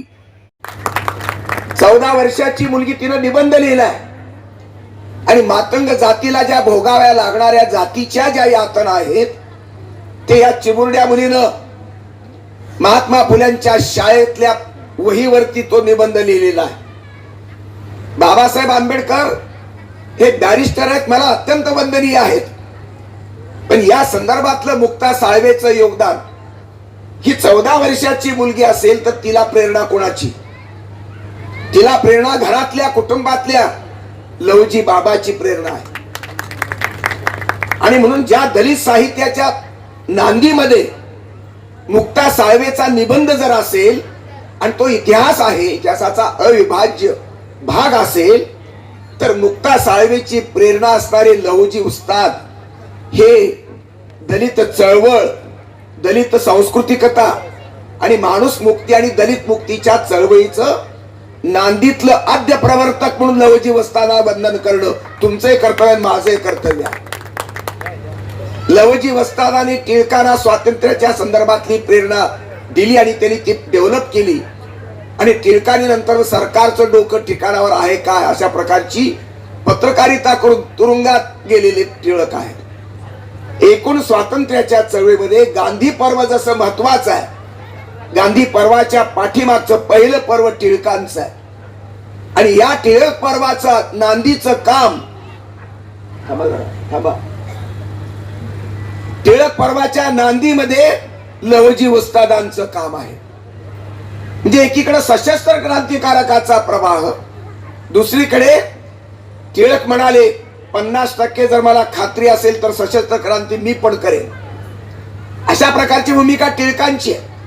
आणि काँग्रेसला स्वातंत्र्यामध्ये मध्यवर्ती स्थान मिळालं, टिळक आणि गांधींच्या परंपरेतून स्वातंत्र्य मिळालं, हा मध्यवर्ती प्रवाह. या मध्यवर्ती प्रवाहाच्या प्रेरणेच्या ठिकाणी लहुजी वस्तादांचं कर्तृत्व तुम्हाला दिसतं आहे. ते म्हणजे फडके सशस्त्र क्रांतिकारक, काँग्रेसची परंपरा, याबरोबरच समाज क्रांतीची भूमिका ज्या महात्मा फुल्यांनी सत्यशोधक समाजाच्या माध्यमातून मांडली, जी गुलामगिरी लिहिली, ब्राह्मणांचं कसब नाटक लिहिलं, शेतकऱ्याचं आसूड नावाचं पुस्तक लिहिलं, ब्राह्मणशाहीचा पर्दाफाश केला, अशा ब्राह्मणशाहीच्या विरोधामधल्या महात्मा फुल्यांच्या एकूण सामाजिक कार्यामध्ये, विशेषतः शैक्षणिक कार्यामध्ये लहुजी वस्तादांचा निर्णायक वाटा आहे. एक खेचाखेच चालू आहे सध्या. संघवाले लहुजी आमचे म्हणतायत, हिंदुत्ववादी लहुजी आमचे म्हणतायत. एकाच रंगामध्ये, भगव्या रंगामध्ये लहुजींचं चरित्र आणि चारित्र्य रंगवण्याचा एक प्रवाह प्रयत्न करतो आहे. याच्यामध्ये डावपेच आहेत, राजकारण आहे, धर्मकारण आहे, ही सर्व संकुचित अशा प्रकारची भूमिका एकीकडे एक आहे. दुसरीकडे स्वतःला पुरोगामी म्हणवणारे, सत्यशोधक म्हणवणारे डाव्या पक्षांची काही मंडळी आहेत. ते लहुजी वस्तादांना त्या हिंदू धर्माच्या चौकटीतून बाजूला काढून त्यांना महात्मा फुल्यांच्या परंपरेतला सत्यशोधक बनवण्याचा प्रयत्न आहे. लहुजी नेमके कोणाचे? ते भगव्यांचे, उजव्या विचारसरणीचे की डाव्या विचारसरणीचे? हा एक मोठा प्रश्न निर्माण झाला. अत्यंत शांत डोक्यानं, अत्यंत विवेक बुद्धीनं, दोन्ही प्रवाहाचे अज्ञान, दोन्हीकडले डावपेच, दोन्हीकडले स्वार्थ, दोन्हीकडली दुकानदारी आणि दोन्हीकडली बदमाशी, लबाडी, हे सगळं बाजूला ठेवून लहुजी वस्तादांचं निष्कलंक अशा प्रकारचं बहुआयामी चरित्र आणि चारित्र्य आपल्याला समजून घ्यावं लागेल. टिळक आणि फडक्यांचे गुरु असणारे लोक आपले लहुजी वस्ताद हे महात्मा फुल्यांचे सुद्धा गुरु आहेत. कारण महात्मा फुले लहान आहेत. आणि मग महात्मा फुले वारले केव्हा? 1890. लहुजीचा मृत्यू 1800, याद असेल बसा, 1881. फुले लहान आहेत लहुजीपेक्षा. त्यांनी शिक्षण आहे, त्यांची पुस्तकं लिहिली, मोठी क्रांती केली, सामाजिक क्रांती केली, हे वंदनीय काम आहे. पण महादेवाचं मंदिर मला वाटतं कुठतरी या परिसरात आहे का? याच मंदिरामध्ये, या देवळामध्ये पूजा करणारे, देवधर्म मानणारे लहुजी उस्ताद आहेत. त्यांच्या रक्तामधली देवाची श्रद्धा बाजूला काढणं हे पाप आहे. लहुजी उस्ताद देव मानतात, शंकराची पूजा करतात. याच मंदिरामध्ये गुपित अवस्थेमध्ये क्रांतिकारक येऊन लहुजी वस्तादांना भेटत होते. रानावनामध्ये अनेक गुपित अशा प्रकारची माणसं भूमिगत राहून लहुजी वस्ताद देशाच्या भक्तीचं आणि प्रेमाचं काम करत होते. लहुजी देशभक्त आहेत का? आहेत. ते वासुदेव बळवंत टिळकांचे गुरु आहेत का? आहेत. आणि शिक्षणामध्ये क्रांती करणारे, बहुजनांच्या मुक्तीचा वाट अधोरेखित करणारे महात्मा फुले सुद्धा त्याच व्यायामशाळेमध्ये उस्तादांच्या नेतृत्वाखाली, मार्गदर्शनाखाली काम करत होते. फुले आणि वस्तादा एवढाच अनुबंध नाहीये. ज्या ब्राह्मण समाजानं ज्यांना सावित्रीबाईला शिक्षणाच्या संदर्भामध्ये अडथळा केला, नासके अंडे फेकलेले आहेत, त्यांना संरक्षण देण्याचं काम लहुजी करतायत. मग लहुजी ब्राह्मणवादी आहेत का? नाही. लहुजी ब्राह्मणवादी असू शकत नाहीत, कारण त्यांनी स्वतः जातीची दुःख भोगलीत. मातंग समाज तर महार समाजाच्या पुन्हा खालचा समाज मानला गेला. आणि लहुजी वस्तादचं आणखी एक महत्वाचं धोरण लक्षात घ्या. हे रानबा गायकवाड आणि लहुजी वस्ताद आणि आणखी एक चर्मकार समाजाचे ग्रहस्थ होते. या तीन जातीच्या, कनिष्ठ जातीच्या तीन नेत्यांनी आपसामधली दलितांची फूट बाजूला ठेवून सर्व दलितांचं एकत्रित असं संघटन व्हावं, त्यांनी शिकावं, दलितांच्या महार, मातंग, चर्मकाराच्या मुलामुलींनी शिकावं, यासाठी प्रयत्न केलेला आहे. जे ब्राह्मणशाही मधला जातीभेद हाही त्यांना पचणं शक्य नव्हतं, त्यांना समर्थन करणं शक्य नव्हतं, कारण माणूसपणच नाकारलं गेलं. देव हा आम्हालाही पाहिजे, ही भूमिका त्यांची आहे. तो प्रकाश नाईक म्हणून काल परवाच्या दिवशी मला सांगत होता, ज्ञानप्रबोधिनीच्या जवळपास तिथे महालक्ष्मीचं, आता ती महालक्ष्मी झाली, पहिले ती मर्याई होती, मातंगांची देवता होती. त्या ठिकाणी यात्रा भरायची मातंग लोकांची, त्याला काही ब्राह्मणांनी विरोध केला. त्यावेळेला लहुजी उस्तादच्या शब्दाला ब्राह्मण ही मानत होते, बहुजन ही मानत होते, आणि महार समाजाचे, मातंग समाजाचे, मुस्लिम समाजाचे सुद्धा मानत होते. एक सुंदर असं उदाहरण आहे त्यावेळेस. महात्मा फुल्यांच्या सहकारीमध्ये फातिमा दिदी जशी आहे तसा उस्मान नावाचा मुसलमान आहे. बापाने घराबाहेर काढलं. तो जो आज तरुण तुमचा कार्यकर्ता परभणीचा सांगत होता, जी दलितांना मुक्त केलेली विहीर तो पाहत होता, स्वतः जन्म दिलेल्या बापानी महात्मा फुल्यांना घराच्या बाहेर काढलेलं आहे. घर कोणी दिलं? उस्मान शेखने घर दिलेलं आहे. आणि महात्मा फुल्यांच्या शाळेला, मुलीच्या शाळेला जागा कोणी दिली? भिडे नावाच्या ब्राह्मणाने दिली. आजच्या जातीच्या, धर्माच्या, राजकीय पक्षाच्या स्वार्थामध्ये अण्णाभाऊंचा बळी देऊ नका, लहुजी वस्तादांचा बळी देऊ नका. मी कोणत्याही राजकीय पक्षाची चमचेगिरी करणारा माणूस नाही. मला काही नको. मला सत्य पाहिजे आणि सत्य लहुजी वस्तादांच्या त्यागामध्ये आहे. आणखी एक संदर्भ मिळालाय, मला तो खरा वाटत नाही. लहुजी वस्ताद ब्रह्मचारी नसून त्याला कुठतरी एक मुलगा होता, असा एक संदर्भ कुठतरी आलेला आहे. काय वाटेल ते नका लिहू, वाटेल ते नका लिहून बोलू नका.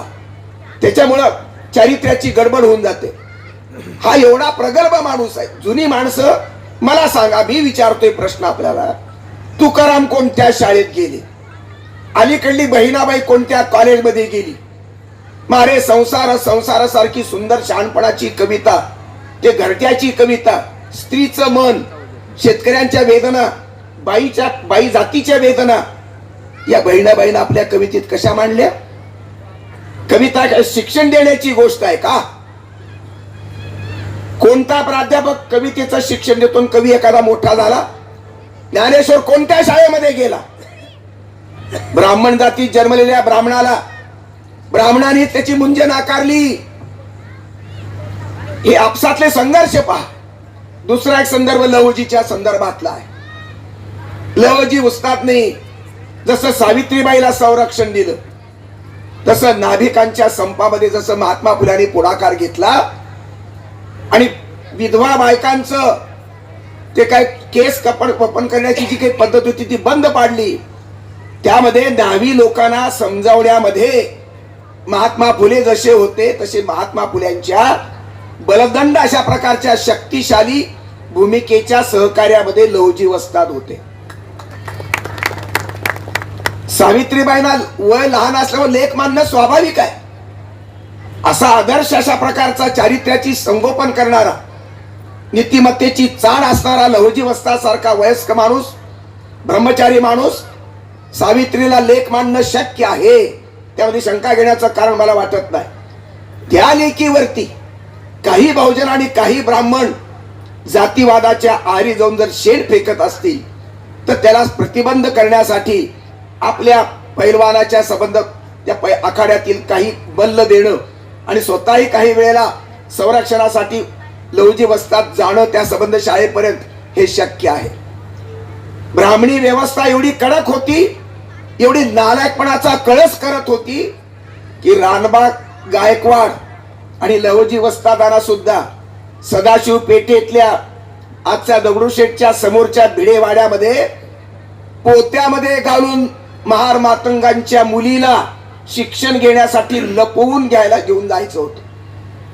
ही अफवा असेल, दंतकथा असेल, लोककथा असेल, खरं असण्यासारखी परिस्थिती होती. ब्राह्मणाच्या बायकांना जर ब्राह्मण शिकवत नव्हते तर झोपडीतल्या मुलीला शिक्षण कसं देणार? पण भिड्यानी जसा आपला वाडा महात्मा फुल्यांना ब्राह्मण समाजाचा विरोध पचवून मुलींच्या शिक्षणासाठी दिला. काही ब्राह्मण इमानदार होते, विष्णू शास्त्री विरोधात होते महात्मा फुल्यांच्या, पण कृष्ण शास्त्री त्याचे बाप महात्मा फुल्यांच्या कैवारामध्ये होते. आणि हे सगळे संदर्भ लक्षात घेतले. गोवंडेंचं कोणीतरी नाव घेतलं, वाळवेकरांचं नाव. अनेक ब्राह्मण लहुजी वस्तादचं कर्तृत्व मान्य करत होते. खालच्या जातीतला म्हणून त्याची प्रतिष्ठा कमी नव्हती, कारण त्या शब्दाला नैतिकतेचं वजन होतं, राष्ट्रभक्तीचं परिमाण होतं आणि ज्ञानात्मक क्रांतीचे संबंध तिथे त्याग होता. म्हणजे त्यांनी राष्ट्रीय क्रांतीसाठी लहुजी वस्तादांचं योगदान आहे, सशस्त्र क्रांतीसाठी लहुजी वस्तादांचं नांदीतलं योगदान आहे. आणि ज्ञानात्मक क्रांती जी महात्मा फुले आणि सावित्रीबाईने केली, जी फातिमाचा सहभाग त्याच्यात आहे, त्यामध्ये सुद्धा आमच्या आणि तुमच्या लहुजी वस्तादांचं योगदान आहे. जे एक सत्याची क्रांती म्हणजे मानवतेची क्रांती, अर्थात महात्मा फुल्या इतकी वेद प्रामाण्य जुगारून देण्या इतपत लहुजी वस्तादांची भूमिका नाही. याचं कारण वेद मानणारे दयानंद सरस्वती, आर्य समाजचे संस्थापक, सत्यार्थ प्रकाश ग्रंथाचे लेखक, इथल्या सनातनी या पुण्यामध्ये 30 ते 35 व्याख्यानं दयानंद सरस्वतीची झाली. आणि दयानंद हे हिंदू वैदिकच आहेत, पण मूर्ती पूजा मानत नाहीत, जात मानत नाहीत, वर्णव्यवस्था मानतात, पण ती गुणावर आधारलेली मानतात. जन्मावर आधारलेली वर्णव्यवस्था दयानंद सरस्वती मानत नाहीत. त्या दयानंद सरस्वतीची मिरवणूक इथे वेद प्रामाण्य झुगारणाऱ्या महात्मा फुल्यांनी काढली आहे पुण्यामध्ये, आणि त्याला संरक्षण देण्याची भूमिका लहुजी वस्तादानी आणि त्यांच्या सहकार्याने घेतलेली आहे. दयानंद सरस्वती ब्राह्मण, वेद मानणारा ब्राह्मण. महात्मा फुल्यांनी वेद झुगारले आणि वेद प्रामाण्य मानणाऱ्या त्या संबंध दयानंद सरस्वतीचे हत्तीवरून मिरवणूक काढली आहे पुण्यामध्ये. हलकट आणि अत्यंत संकुचित लोकांनी त्या काळामध्ये गाढवाच्या गळ्यामध्ये पाटी लावली, गर्दभानंद स्वामी म्हणून. दयानंदाचं विकृतीकरण केलं. कुणी केलं? ब्राह्मण जातीच्या ब्राह्मण असलेल्या दयानंदाचं विकृतीकरण पुण्यातल्या सनातनी ब्राह्मणांनीच केलं.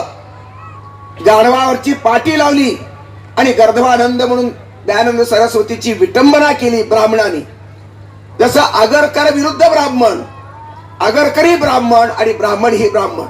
ब्राह्मणामध्ये दोन प्रवाह आहेत. एक बाबासाहेब आंबेडकरांना समर्थन देणारे चिटणीस, बाबासाहेब आंबेडकरांची दुसरी बायको माई आंबेडकर, यदी फडके, भालचंद्र फडके, एस.एम. जोशी समाजवादी, नानासाहेब गोरे समाजवादी, गप प्रधान, ही सगळी ब्राह्मण आहेत.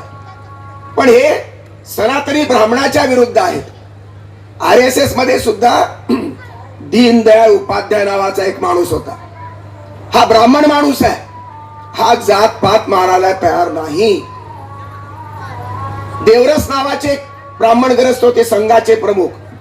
यांनी जात व्यवस्था नाकारली. गोळवलकरांनी मात्र जात चिकटून ठेवली. दीनदयाळ उपाध्यायांचा रॅडिकल ह्युमॅनिझम म्हणजे मानवतावाद हा मला आवडतो. दीनदयाळ उपाध्यायांचा मी गौरव केला.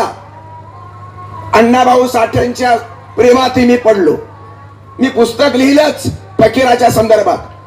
आणि आता 6 दिवसापूर्वी, आज 17 ना, 4 दिवसापूर्वी 14 फेब्रुवारी आत्ता मुंबई विद्यापीठामध्ये दीक्षांत सभागृहामध्ये डॉक्टर बळीराम गायकवाड या नांदेडच्या मातंग समाजातल्या विद्वान इंग्रजी प्राध्यापकानं अण्णाभाऊ साठेच्या फकीरा कादंबरीचं जगामध्ये पहिल्यांदा इंग्रजीमध्ये भाषांतर केलं. नरेंद्र जाधव त्या तुमच्या टीव्हीवर जोडले गेले होते. आणि डॉक्टर हॅरिसन नावाची मॅडम अमेरिकेच्या विद्यापीठातून तिथल्या पहाटे 4:45 ती लाईव्ह त्या कार्यक्रमामध्ये सहभागी झाली होती. त्या पुस्तकाचं प्रकाशन माझ्या या पवित्र हाताने केलेलं.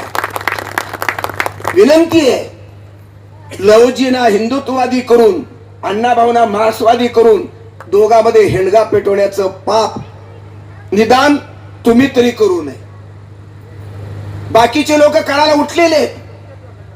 अनेक ठिकाणी संदर्भ आलेत मला. अण्णाभाऊ कम्युनिस्ट, लाल बावटा, आणि कम्युनिझम या देशातला नाही, आणि कम्युनिझम हिंसेचं समर्थन करतो म्हणून अण्णाभाऊंना उपेक्षा करण्याचं पाप या देशातल्या अनेकांनी केलं. एकाही कुलकर्णी, जोशी, पाटील, गायकवाड आणि फक्त पानतवड्यांचा अपवाद आणि सदा कराड यांचा अपवाद जर सोडला, एक ब्राह्मण एक बौद्ध, तर अण्णाभाऊ साठेंच्या वरती कोणी फारसं लिहिलं नाही.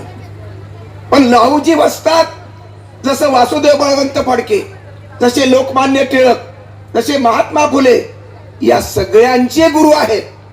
सर्व शिक्षणाची क्रांती, राष्ट्रीय क्रांती, सामाजिक क्रांती, धर्मक्रांती या सर्वांमध्ये मानवतेचा विचार रुजवून शक्तीची पूजा, संस्कृतीची पूजा, भारताच्या मातीची पूजा, भारतीय देश धर्माच्या संदर्भातलं योगदान लहुजी उस्ताद देतात. भले अण्णाभाऊ मार्क्सवादी होते, मग मार्क्सवादी अण्णाभाऊ, बाबासाहेबांनी मार्क्स नाकारला आणि अण्णाभाऊंनी मार्क्सवादी असताना अण्णाभाऊंनी बाबासाहेब आंबेडकरांना फकीरा कादंबरी अर्पण केली. ही जोड लक्षात घ्या. म्हणून महार आणि मातंगामध्ये जी काही पहिलेपासूनची भेदरेषा आहे ही ब्राह्मणी खुंटी आहे. आडव्या गंधाच्या ब्राह्मणात आणि उभ्या गंधाच्या ब्राह्मणात ही जमत नाही. आडव्या मडक्याचा कुंभार आणि उभ्या मडक्याच्या कुंभारात ही भानगडी आहेत. तसं मातंग समाजामध्ये आणि दलित बौद्ध समाजामध्ये मला भेद रेषा मध्ये मध्ये दिसते, ऐकायला येतं, मला वाईट वाटतं. बाबासाहेब सर्वांचे, अण्णाभाऊ सर्वांचे, लवजी उस्तादी सर्वांचे. ही बेरीज लक्षात घ्या. एक कार्यकर्ता समाधीजवळ जाऊन लवजी उस्तादांचा विजय असो म्हणत होता. मी काळजीपूर्वक ऐकत होतो. तो एक एक महापुरुष घेत होता. तो म्हणाला लवजी उस्तादांचा विजय असो, तो म्हणाला अण्णाभाऊ साठेंचा विजय असो, तो म्हणाला शाहू महाराजांचा विजय असो, तो म्हणाला बाबासाहेब आंबेडकरांचा विजय असो, तो म्हणाला शाहू महाराजांचा, शिवाजी महाराजांचा विजय असो. 2-3 हिंदू आहेत, एक बौद्ध आहे आणि लवजी उस्ताद हिंदू आहेत. पुन्हा काळ वेगवेगळा. प्रत्येक महापुरुषानं लोकांच्या कल्याणासाठी योगदान दिले, खर्ची घातलंय. लवजी उस्तादाने सुद्धा क्रांतीच्या सर्व क्षेत्रामध्ये आपलं घाम गोळलाय, आपलं रक्त सांडलंय. तिथे त्याला एका चौकटीमध्ये, एका रंगामध्ये बुडवणं हे सांस्कृतिक पाप आहे. एक पिवळा रंग, एक निळा रंग, एक भगवा रंग, एक पांढरा रंग किंवा एक कुठला लाल रंग, याच्यामध्ये अण्णाभाऊ साठे आणि लवजी उस्ताद आणि बाबासाहेब आंबेडकर सुद्धा बसू शकत नाहीत. बाबासाहेबांनी जर बौद्ध धर्म स्वीकारला, मला मान्य, नाईलाज होता, करणार काय त्यांनी? 7 कोटी माणसांच्या माणूसपणाचा प्रश्न आहे आणि तिथला देवही मानत नाही. 33 कोटी देवही त्याला मदतीला जात नाही. भाकरी नाकारली जाते, माणूस पण नाकारला जातं. बॅरिस्टर माणूस करणार काय? नाईलाज होता. बौद्ध धर्म स्वीकारला, वाईट नाही, मी समर्थन करणारा माणूस आहे त्या गोष्टीचं. बाबासाहेबांनी रानडे नावाच्या ब्राह्मण माणसावर, इथल्या पुण्यातले न्यायमूर्ती रानड्यांवरती 3 व्याख्यानं दिलीत आणि त्याला मोठा माणूस म्हणलं. ज्ञानेश्वराची ओवी छापली आहे. लवजी उस्ताद दुसरं काय आहेत? आंबेडकर पूर्व, लवजीचं संबंध पर्व हे प्रेरक आहे, सर्वांना जोडून घेणार आहे, सगळ्याला जोडून घेणार आहे. बाबासाहेबांनी पण जोडणी केली. त्यांनी इस्लाम धर्म स्वीकारला का? नाही स्वीकारला. याच मातीमध्ये जन्मलेला ईश्वर न मानणारा बुद्ध धम्म त्यांनी स्वीकारला आणि या मातीतलंच त्यांनी आपलं प्रेमनिष्ठ व्यक्त केलं. आमच्या लवजीने सुद्धा सर्व प्रवाहांना एकत्र बांधताना आणि अण्णाभाऊ साठेने सुद्धा, तुम्हाला सांगतो, जशी फकीरा कादंबरी बाबासाहेबांना अर्पण केली, तशी आणखी एक मास्तर कादंबरी तुमच्या वाळव्याचे राजाराम बापू पाटील काँग्रेसचे होते आणि संयुक्त महाराष्ट्र चळवळीचे अण्णाभाऊ साठे शाहीर होते. या दोघांचं जमत नव्हतं, पण अण्णाभाऊने एक कादंबरी राजाराम बापूंना अर्पण केली, दुसरी कादंबरी यशवंतराव चव्हाणांना अर्पण केली. यशवंतराव मराठा, संयुक्त महाराष्ट्राचा कलश त्यांनी आणला. तिसरी कादंबरी अमर शेखाला अर्पण केली आहे. चौथी कादंबरी ब्राह्मण आचार्य अत्र्यांना अर्पण केली आहे. त्यांच्या पोवाड्यामध्ये गॉर्कीचा गौरव आहे, स्टॅलिनग्राडच्या पोवाड्याचा गौरव आहे, तिथल्या क्रांतीचा. त्यांच्या पोवाड्यामध्ये भारतीय स्वातंत्र्य चळवळीची सूत्र आहेत आणि संयुक्त महाराष्ट्रासाठी तर या माणसानं डप वाजवून आयुष्य संबंध खर्ची घातलं. सर्वांना जोडणारी ही 2 माणसं आहेत. मी हात जोडून तुम्हाला तळमळून सांगतो की या लवजी उस्ताद आणि अण्णाभाऊ तथाकथित कनिष्ठ जातीत जन्मले, पण या दोघांची प्रतिभा अत्यंत अव्वल दर्जाची आहे. मी 100 वेळा या दोन्ही महापुरुषांना तुमच्या साक्षीने अभिवादन करतो. प्रचंड प्रभावित आहे मी. दुसऱ्या कुठल्याही महापुरुषांच्या निष्ठेमध्ये मानवी कल्याणाची निष्ठा, राष्ट्रभक्तीची निष्ठा, मानवी निष्ठा, संस्कृती निष्ठा कुठेच कमी नाहीत. अण्णाभाऊ मार्क्सवादी असताना सुद्धा ज्ञानेश्वराला वंदन करतात, शिवाजी महाराजांना वंदन करतात. संबंध सगळी ब्राह्मण मंडळी नालायक आहेत म्हणून टार्गेट करून त्याला सगळ्या बाजूनं ही ब्राह्मण जात सगळी समुद्रात नेऊन बुडवावी म्हणतात. एस.एन. जोशीला तुम्ही समुद्रात बुडवणार का? श्रीपाल सबनीसांना तुम्ही बुडवणार का? आयुष्यभर आंबेडकरी चळवळ असेल, अण्णाभाऊंचा देहवाद असेल, लवजी उस्तादांची भूमिका असेल, याला माझं तन मन मी संबंध अर्पण केलेला माणूस आहे. दलित समाजाने मला कधीच परक मानलं नाही. बुद्ध विहारापासून ते सगळ्या जाती धर्माच्या संबंध निष्ठेनं मी तिथं जगत आलो. मला तुम्ही जाळणार आहात का? मला तुम्ही समुद्रात फेकून देणार आहात का? जे ब्राह्मण्यग्रस्त आहेत, ज्यांचा मेंदू जानव्यामध्ये अडकला, ते ब्राह्मण मला योग्य वाटत नाहीत. ते या देशाचे मारेकरी आहेत, या समाजाचे मारेकरी आहेत. पण जे बहुजन जातीची पालखी आपल्या मेंदूमध्ये वाहतात, ते बहुजन सुद्धा ब्राह्मणच आहे. हा जातीवाद या देशाला परवडणार नाही. पण लवजी वस्तात सावकारांच्या विरुद्ध आहेत, लवजी वस्तात मानवतावादी आहेत. उल्लेख झाला आता, तुमच्या कुठली गंज पेठेमध्ये विहीर त्यांनी मोकळी केलेली पाडली आहे. श्रमदानातून किती वेळा दुसऱ्याकडून पाणी उसणं घ्यायचं, नाईलाज होता. इथे तर पाडली, पण एक उमाळा नावाचा काहीतरी एक संदर्भ आहे कुठला, त्या ठिकाणी स्वतंत्र विहीर लवजी वस्तादांनी श्रमदानातून उभी केली. जे मानवतावादी लवजी वस्तात, ज्ञानवादी लवजी वस्तात. मी आनंद व्यक्त करतो, इथे एक मुस्लिम ग्रस्त आता समाधीला अभिवादन करण्यासाठी आले होते. आणि या मंचावरती लवजी वस्तादाच्या पवित्र नावानं केलेल्या मंचावरती एक सरदारजी आदरणीय ते कुठे आता हजर आहे.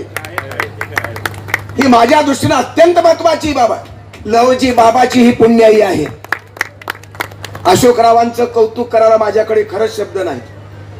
त्यांच्या पत्नी भाजपच्या नगर काय सेविका आहे, चांगली गोष्ट असू द्या, मला मान्य. मला पक्ष कोणताही असो, इथलं स्मारक निर्माण करण्याच्या दृष्टीनं देवेंद्र फडणवीस इथे येऊन त्यांनी जी काही पुण्याई पेरली, लवजीराव वस्तादांना त्यांनी जे काही अभिवादन केलं, त्याबद्दल माझं कोणाचं जमो की न जमो, ते फडणीस मी सबनीस, मी त्यांचा गौरव करतो, त्यांचं अभिनंदन करतो.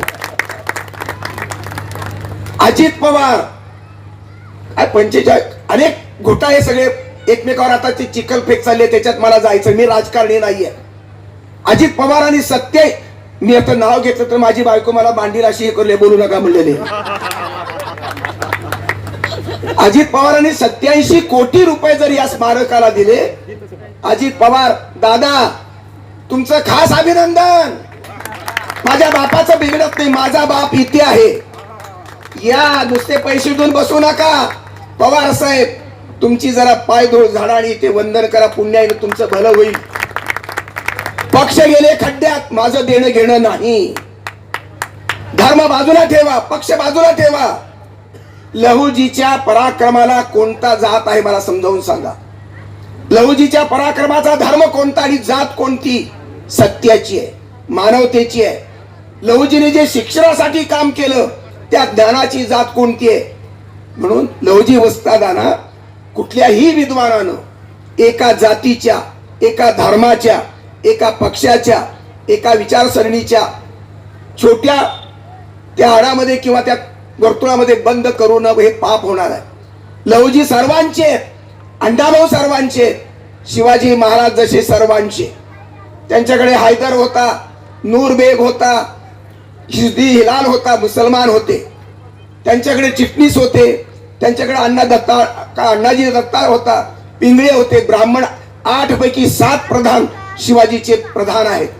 त्यांच्याकडे मावळे आहेत, रामुशी आहेत, बहिर्जी आहे, जीवा महाला आहे, सगळ्या जातीचे आहेत. आणि म्हणून स्वराज्याला जात नसते, छत्रपतीला जात नसते आणि महापुरुषाला जात नसते.